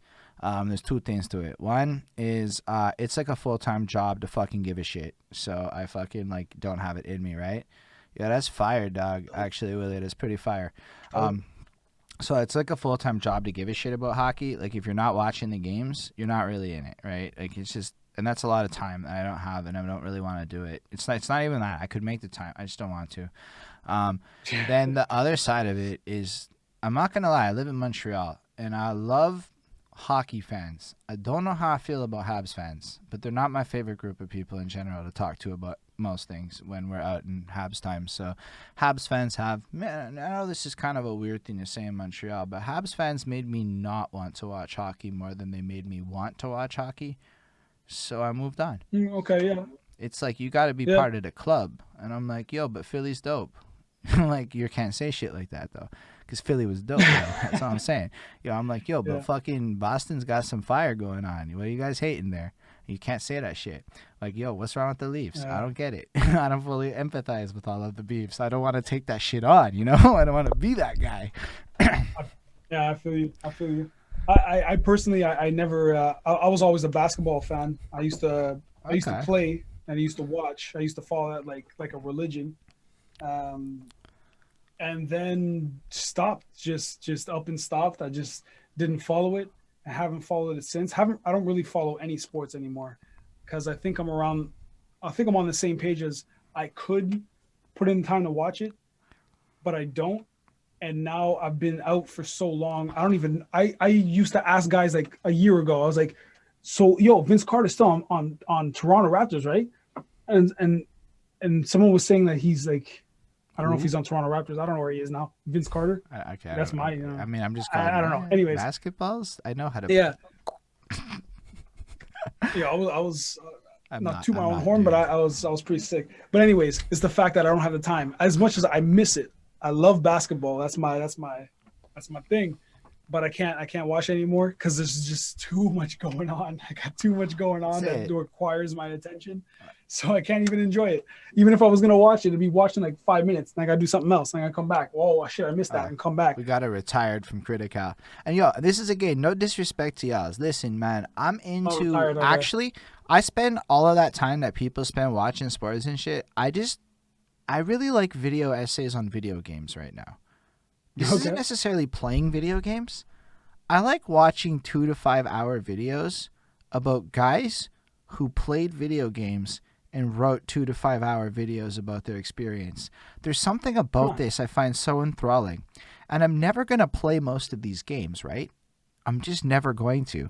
So either I've played the game and it's delightful and I remember shit, or I'm never going to play the game and I can now hold my own in a lot of conversations I could never have held my own in. I know what a lot of the different franchises are as I'm watching these things. I'm starting to see what are the pros and cons, but most importantly, I'm starting to see why gamers have no idea what regular people like, because they watch this shit and then they make really weird choices. Like they don't follow economic trends because we watch this shit, and it's a fishbowl of like, yo, I watch people try to tell me that Cyberpunk wasn't fun because of these things that I never would have noticed if I didn't watch these videos. You know what I'm saying? Soccer is extremely not the most fun thing to watch until you understand it. And it's like one of those things where the more you understand it, I think there's more of a love for it. Because as I started to learn the rules to the game, shout out Golden fucking Jenny. Recognize is her favorite. So shout the fuck. Golden Jenny's gangster. That's some Norway shit right there. I'm glad you enjoyed it. That's fucking love from the Norway. Shout out. Thank you very much. I'm glad you enjoyed it. Thanks for listening. That's so cool. That's awesome. Email the EP for kicking it live because now Willie can play our shit. Yeah, now Willie can play our shit.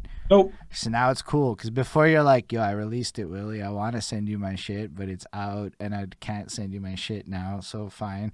All those other people can send you their shit. But now Willie can play my shit. I'm like, yes.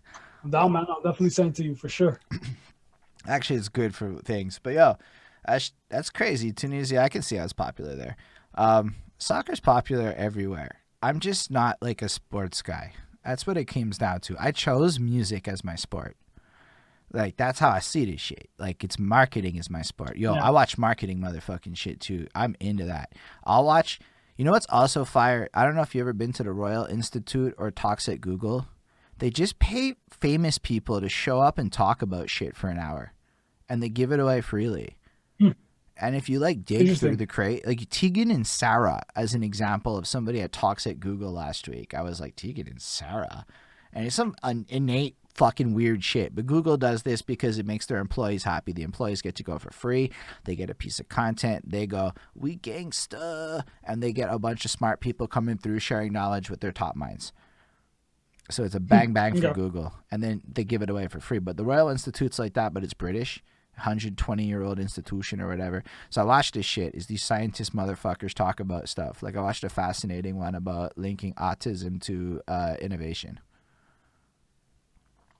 I've heard a lot of that though, actually, the connection between those two. Yeah, it makes sense because of like logic patterns. People with certain issues, not to say issues, it's a terrible word. People on spectrums maybe approach logic. Yo, Tegan and Sarah is pretty fucking banging. Call It Off is a great tune. That's all I can say about that. But yo, people on spectrums. Tegan and Sarah, that's a. They're a Canadian folk group. Just two. Okay. They're twins, and they're both not straight, and they're huge in a certain community. That one. And then they also make fucking banging ass music, and that's how I know them. And then I found out all that other shit after. But really, for me, it was like I saw this music video, and the song got stuck in my head. And right now, it's playing in my head. It's so fucking good. It's called Call It Off. It's a really good song.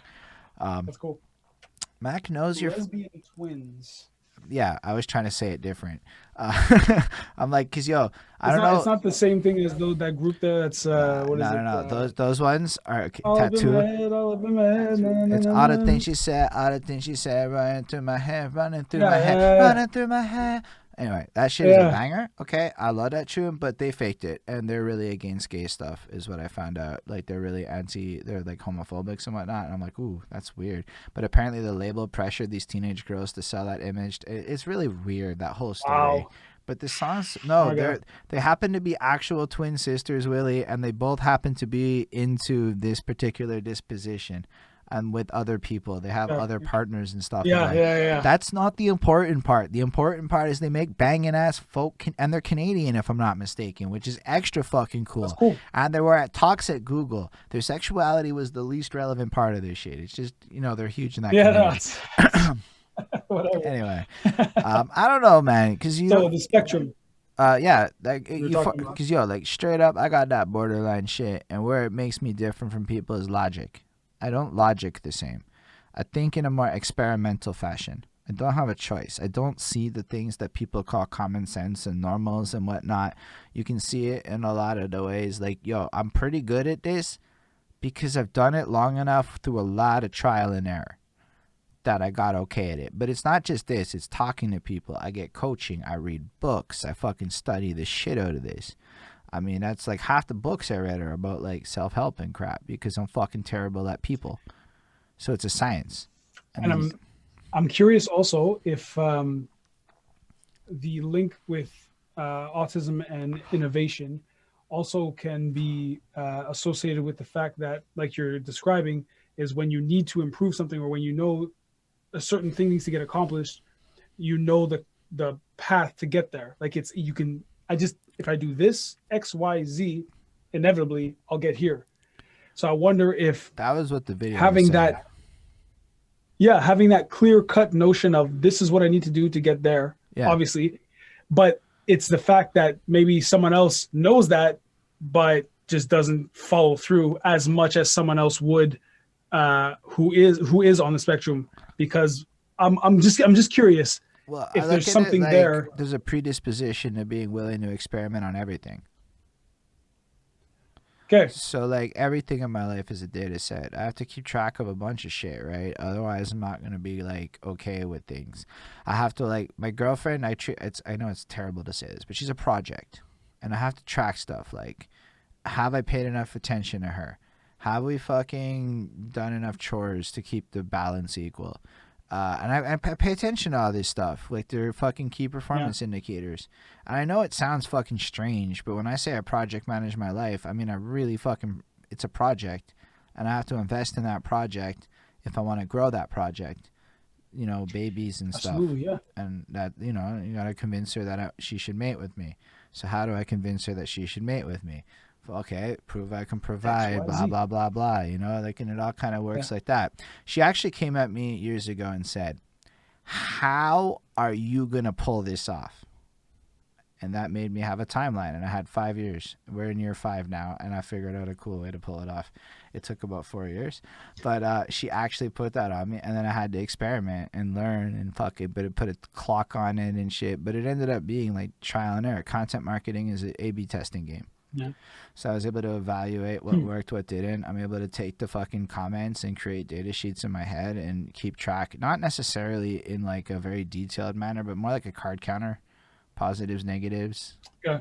general tone of things, and I can see these patterns everywhere, and that's not my day job. So it's like I go to work and I do this in a whole different field.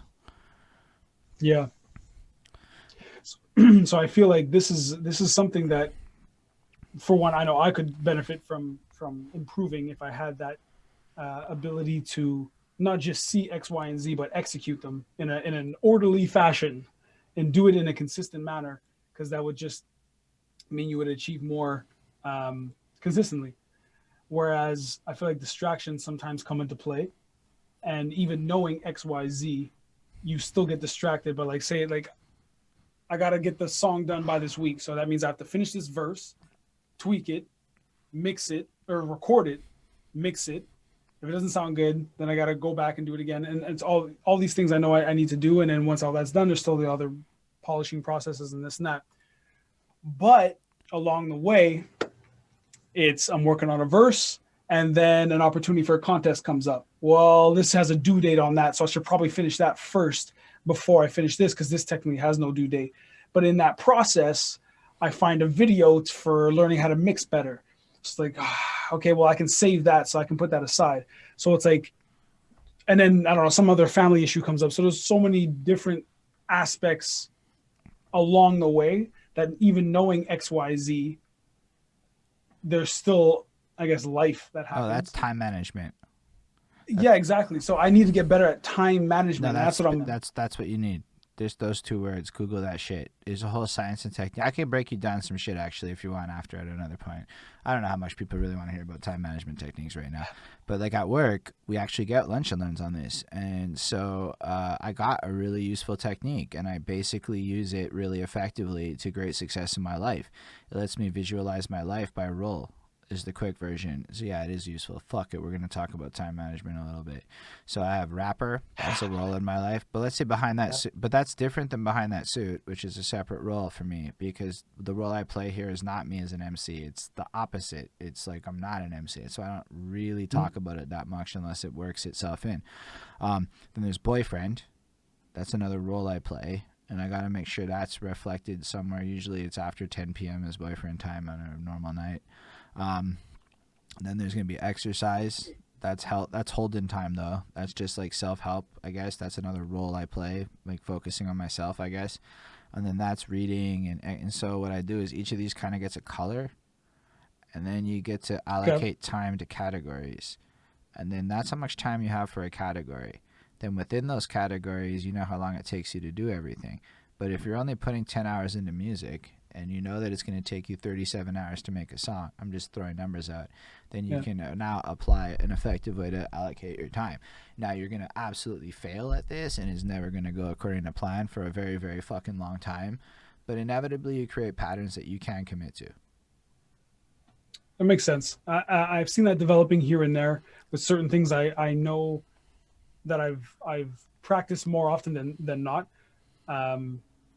Yeah, that actually cleared up a lot of things. Just that idea of, if I put down on paper the roles that paper, I see myself playing. I don't mean literal paper. If you use literal paper, you're destined to fail. It has to be an electronic app that can be accessible at all times, so that when you have a moment, like you're in a fly and like check it, meeting popped up 11 a.m. Saturday. How am I gonna fucking ever remember that, honestly, if it's on a paper? Yeah, that I agree. And then, we need. So I'm just saying it. It's also very important that whatever tracker tool you use is electronic. That I agree. I think, well, mostly what I'm saying is first for me, how I like to do it is I like to get it down on paper first, so I can break things down and so I can visually see it. Then once I get an idea of what works and okay, this is what the template's going to be, transfer it over into the digital side. Because I don't want to be keep editing on my phone and back and forth and this and that. I'd Dude, rather I yo, like it's dog, like this is all computer shit. This is where you oh bust out the definitely I transfer OneNote. it over. You just do it all I in the definitely OneNote. transfer it over. I don't know if you ever used OneNote, dog. OneNote to me was like I never used the fucking paper again. Well, here's my problem. I It's don't know what efficient. that is. It's basically like, and you can probably find the OneNote 2016 for free still, but it's like a note taking app that Microsoft makes. But the way they structure shit, I don't know, man. You can just flow. It's like almost like a whiteboard experience, but you can type and you can Okay. add whatever you want. I just fucking brainstorm and I create these walls of like ideas. But you know what ends up happening? I can just delete shit and I don't have to do the fucking writing and typing crap. But I still get that visual.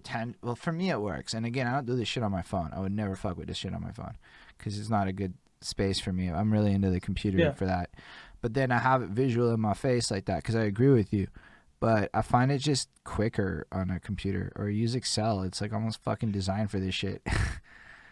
Yeah, no, definitely, definitely. I would if once I get this down, I would prefer to do it on the computer, not in the phone. But again, I have methods. I like to do paper I first hear you, man. because I'm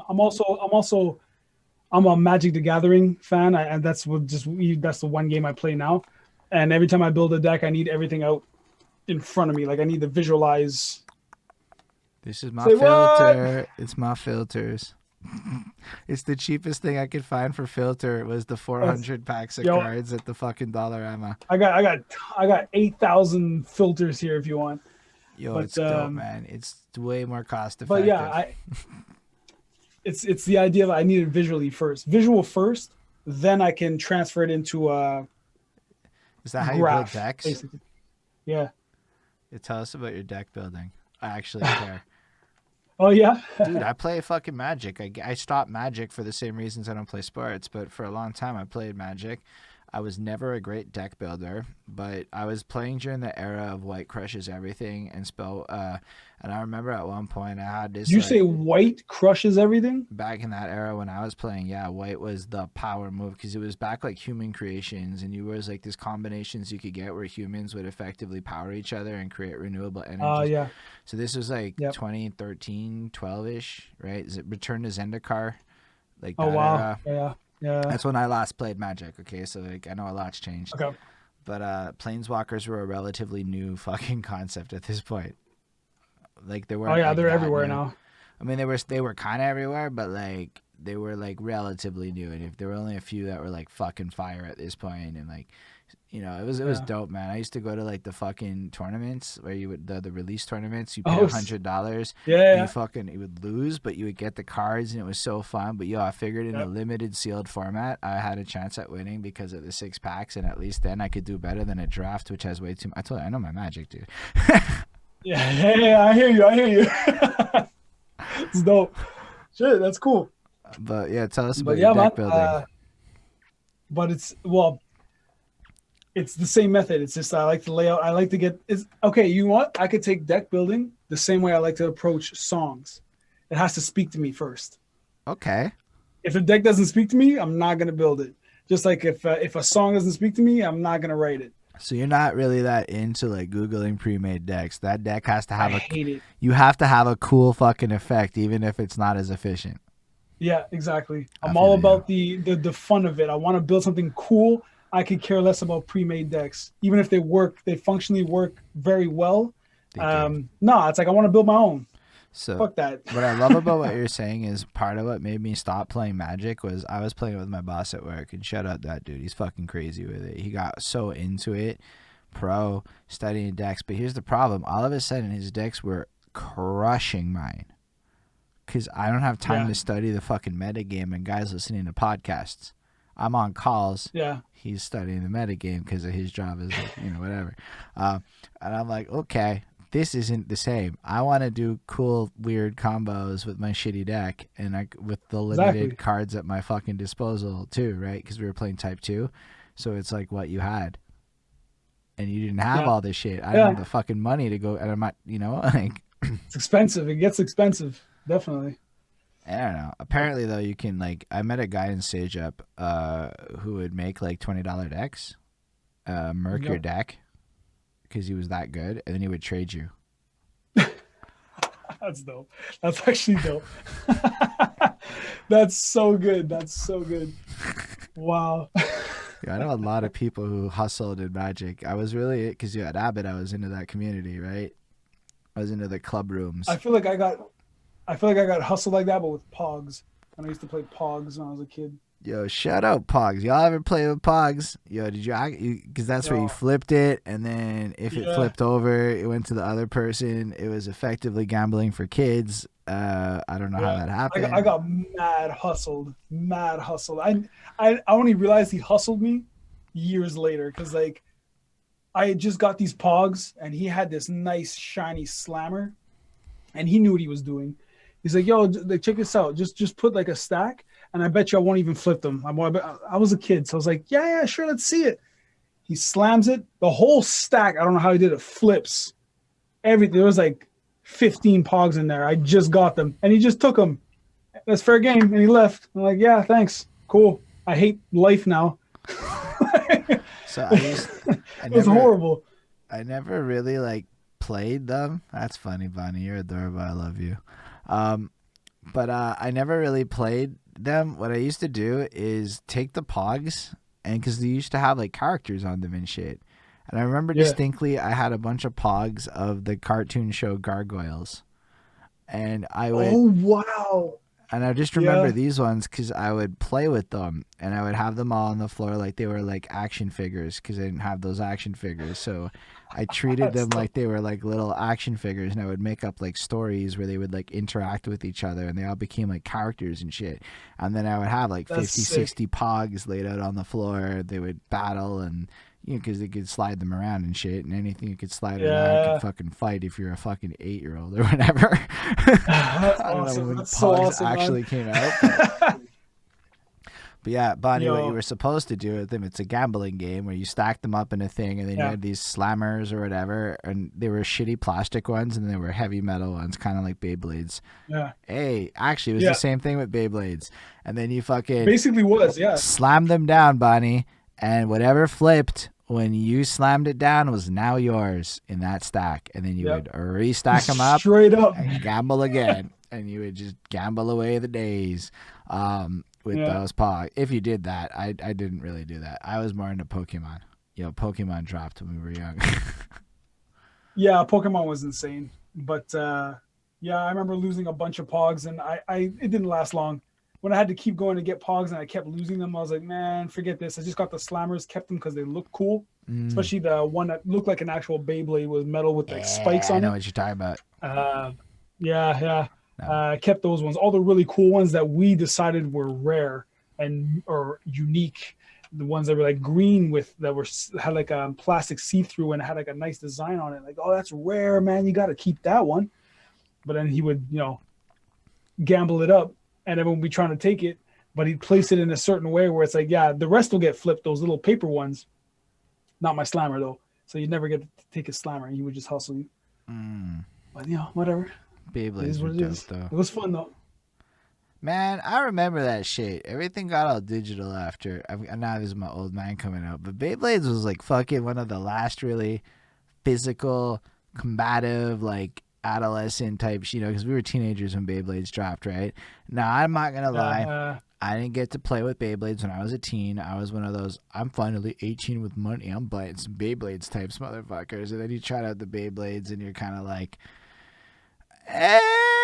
this isn't as cool as I thought it would be at 19. yeah, no, Maybe high, it was okay. yeah, But yo, it's actually just in principle, it's so fucking cool though. Where you just spin the shit and they fucking battle. And then they fucking literally yeah. break apart. And they still sell them to this day. You know what sounds dope in my 30s? Beyblades tournament. I'm not gonna lie, that sounds really good right now. I don't know if it'll sound good Oh, tomorrow. shit. Sometimes these ideas are not good the Yeah. next day. I don't know, but one thing that harkened to that time, which I thought was really cool, was the movie Big Hero 6. I thought that was really cool. It reminded me of Beyblade type days. Okay. If you've ever seen that movie, it's an animation. Big Hero 6. It's pretty cool. You should check it out. I will definitely, if I get the chance to, check it out. I don't know. I don't like. Here's the problem. I want to check everything out, but then like I have a full time job. This shit's eating Yeah, up a lot of my life. This, that, the next I'm the thing. same, man. And the next thing you know, it's like we watch 20 minutes of what are we watching? That show with the fucking fairy tale where like Bridgerdale, something. I don't know. Whatever she liked that one. That one was like I figured I'm not gonna really watch half of it. I don't know. So like we watch stuff here and there, and I'm like, it is what it is. And then I have to read, and it's like the next thing you know, it's like I can't commit to movies. Bridgerton, that's the show. Bridgerton, okay. I don't know. I think my mom watches that. It's cool. I don't hate it. I'm into some sappy shit. It's very corny, but the music's good. They have like, I like it when they take modern pop songs and like reappropriate them with like piano-esque old timey feels to them. I don't know. There was some Ariana Grande song, and I'm like, yo, there's some fire in it. And so musically, it's actually got a wicked soundtrack, which makes me really empathize with the show. Visually, it's well done. Otherwise, it's some sappy ass fairy tale shit. Yeah. I have a hard time watching those as well, but I mean, there's a few that I liked that were well done, like those rom-com type movies. Some of them are a little over the top. Like it's some are just not watchable, but some are actually really good. I like. Actually, I don't know if this is actually a romantic comedy. It's not. But Instant Family it was really, really good. Instant Family with Mark Wahlberg, who played a phenomenal role in that, I find. And it's one of those movies that maybe I'm just being a sap because now I'm a dad, but I tear up in that movie every single time I watch it. It's a very heartfelt family type movie. It's about two parents that two people that become foster parents. But it's I don't know. It's really cool. It's definitely one of my favorite, especially from Mark Wahlberg. Mark Wahlberg's a versatile actor that people like. He's got everything under his belt. Plus, he has abs, so it is what it is. That just accentuates the fact. Because he's one of those guys that lets you know. Like he just makes sure in every movie you know. Like I bet there's dudes that like write it into their script. I get to take my shirt off. So okay, and this is the point. So you'll take your shirt off, just pose for 5 minutes, smolder a bit, and then you continue with your line. Like, that's fair. That's fair. I'll do that. Yeah, like I don't know, a few of them do that for sure. Matthew McConaughey went through a run in like the late 2000s where like all he did was walk around with no shirt on. Oh yeah, that's funny. I like Matthew McConaughey. Yeah, his recent movie. Well, two recent ones that I've seen. That I thought were really, really good was The Gentleman is the most recent that I've seen. It's a gangster movie about him basically pushing marijuana. And Interstellar, I thought was really sick. Those two I really liked. Honestly, I liked Soul. If you haven't seen Soul, I haven't seen it. Watch Soul, dude. You want to talk about a tearjerker? I fucking cried, man. Soul fucked me up. It's like a Disney Pixar movie, and like, bro, it is like, it's not for kids, it's for us. Oh no, okay. It's like it's gonna speak to you, cause it's when I say us, I mean as artists and musician types in particular. Given the protagonist is a jazz musician, dog, it's gonna talk to you in a way that you're not expecting, and you best be ready to cry. Because you're going to have a good cry. I'm already getting chills thinking about what to expect. Look, dude, I barely, I'm telling you, I was watching people be like, you got to watch Soul.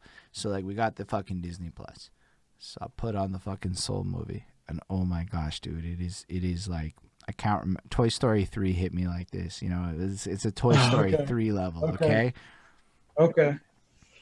I don't know. Parents bring kids to the theaters. That happens. I've been to when I saw Toy Story 3, the fucking we were in the theaters and we were with kids, and I was crying and the kid made fun of me. Oh wow! It was my ex-girlfriend's siblings. When a sibling has a 10-year gap, and then the kids were young. So we went to see Toy Story anyway. So the kid's like, yeah, he's fucking crying. I'm like, yo, the toys are accepting the finality of their death. Okay, it's a big moment. I grew up already. getting all serious about it. That's what happens. Did you watch No, Coco? definitely. I did not watch Coco. I think I did watch Coco. Is that the one where he becomes a skeleton? No, he's undead, I dead or don't know. something, spirit, something like that. I must be. I think I'm mixing it up. It's fair. I'm gonna go with. No, I didn't Cool. see that. I only watched that one Soul because other people had recommended it, and Bonnie was like, "So here's what happened. I did this like live stream thoughts thing with Home Alone, and it was remarkably a good movie. I didn't realize Home Alone 1 was that good, and then we watched The Santa Claus, and it was also really good. And I feel like, damn, these are some really original movies that really fucking tapping into the spirit of Christmas. I can't hate this Mm. shit. This is actually really fucking good shit.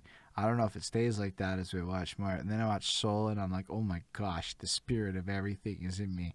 It's so fucking good. That's I awesome. can't like most That's shit's not awesome. like that to me, but yeah, those three hit hard in a row. It was like nice. It was pleasing. Anyway, Yeah, I gotta check that out. I've heard a lot about Soul. it is That's the one. Coco. Okay, yeah, so I have seen Coco. I have seen it then. That was good. I really like that. Coco was good. Inside Out was really good. I like that movie. That was nicely done. fair enough, man. I feel like I want to keep talking, but I'm also hungry because it's been about 4 hours that we've been live.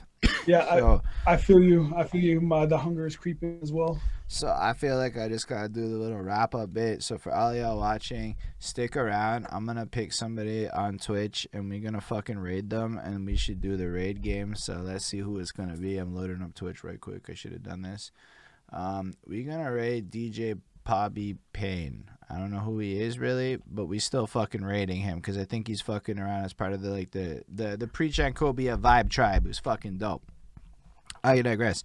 Oh yeah, the stream's longer. I was live longer, I guess, but I also took a pee break before. But he's only been with us for about 4 hours. We started at 7. Anyway, so yo, thank y'all for watching this for real. I appreciate y'all for being here, especially on the live. Thank You you are very super much. cool. For you who's not on the live, thank y'all for watching this in the future. Definitely go ahead and fucking hit the subscribe buttons and the like buttons. Leave your comments, all that good shit. Special thanks to the patrons: Ismail Gadamsi, Chris Pratt, Jonathan Barnes, DJ Black Hurricane, Linda Williams, and Scribbler. They're dope. They support what we do. If you want to support what we do and you're on Twitch, you can hit that subscribe button. Other people, you can go to patreon.com/behind that suit. Anyway, on that note, thank you for being here, CB Mac. You were fucking wonderful. This was a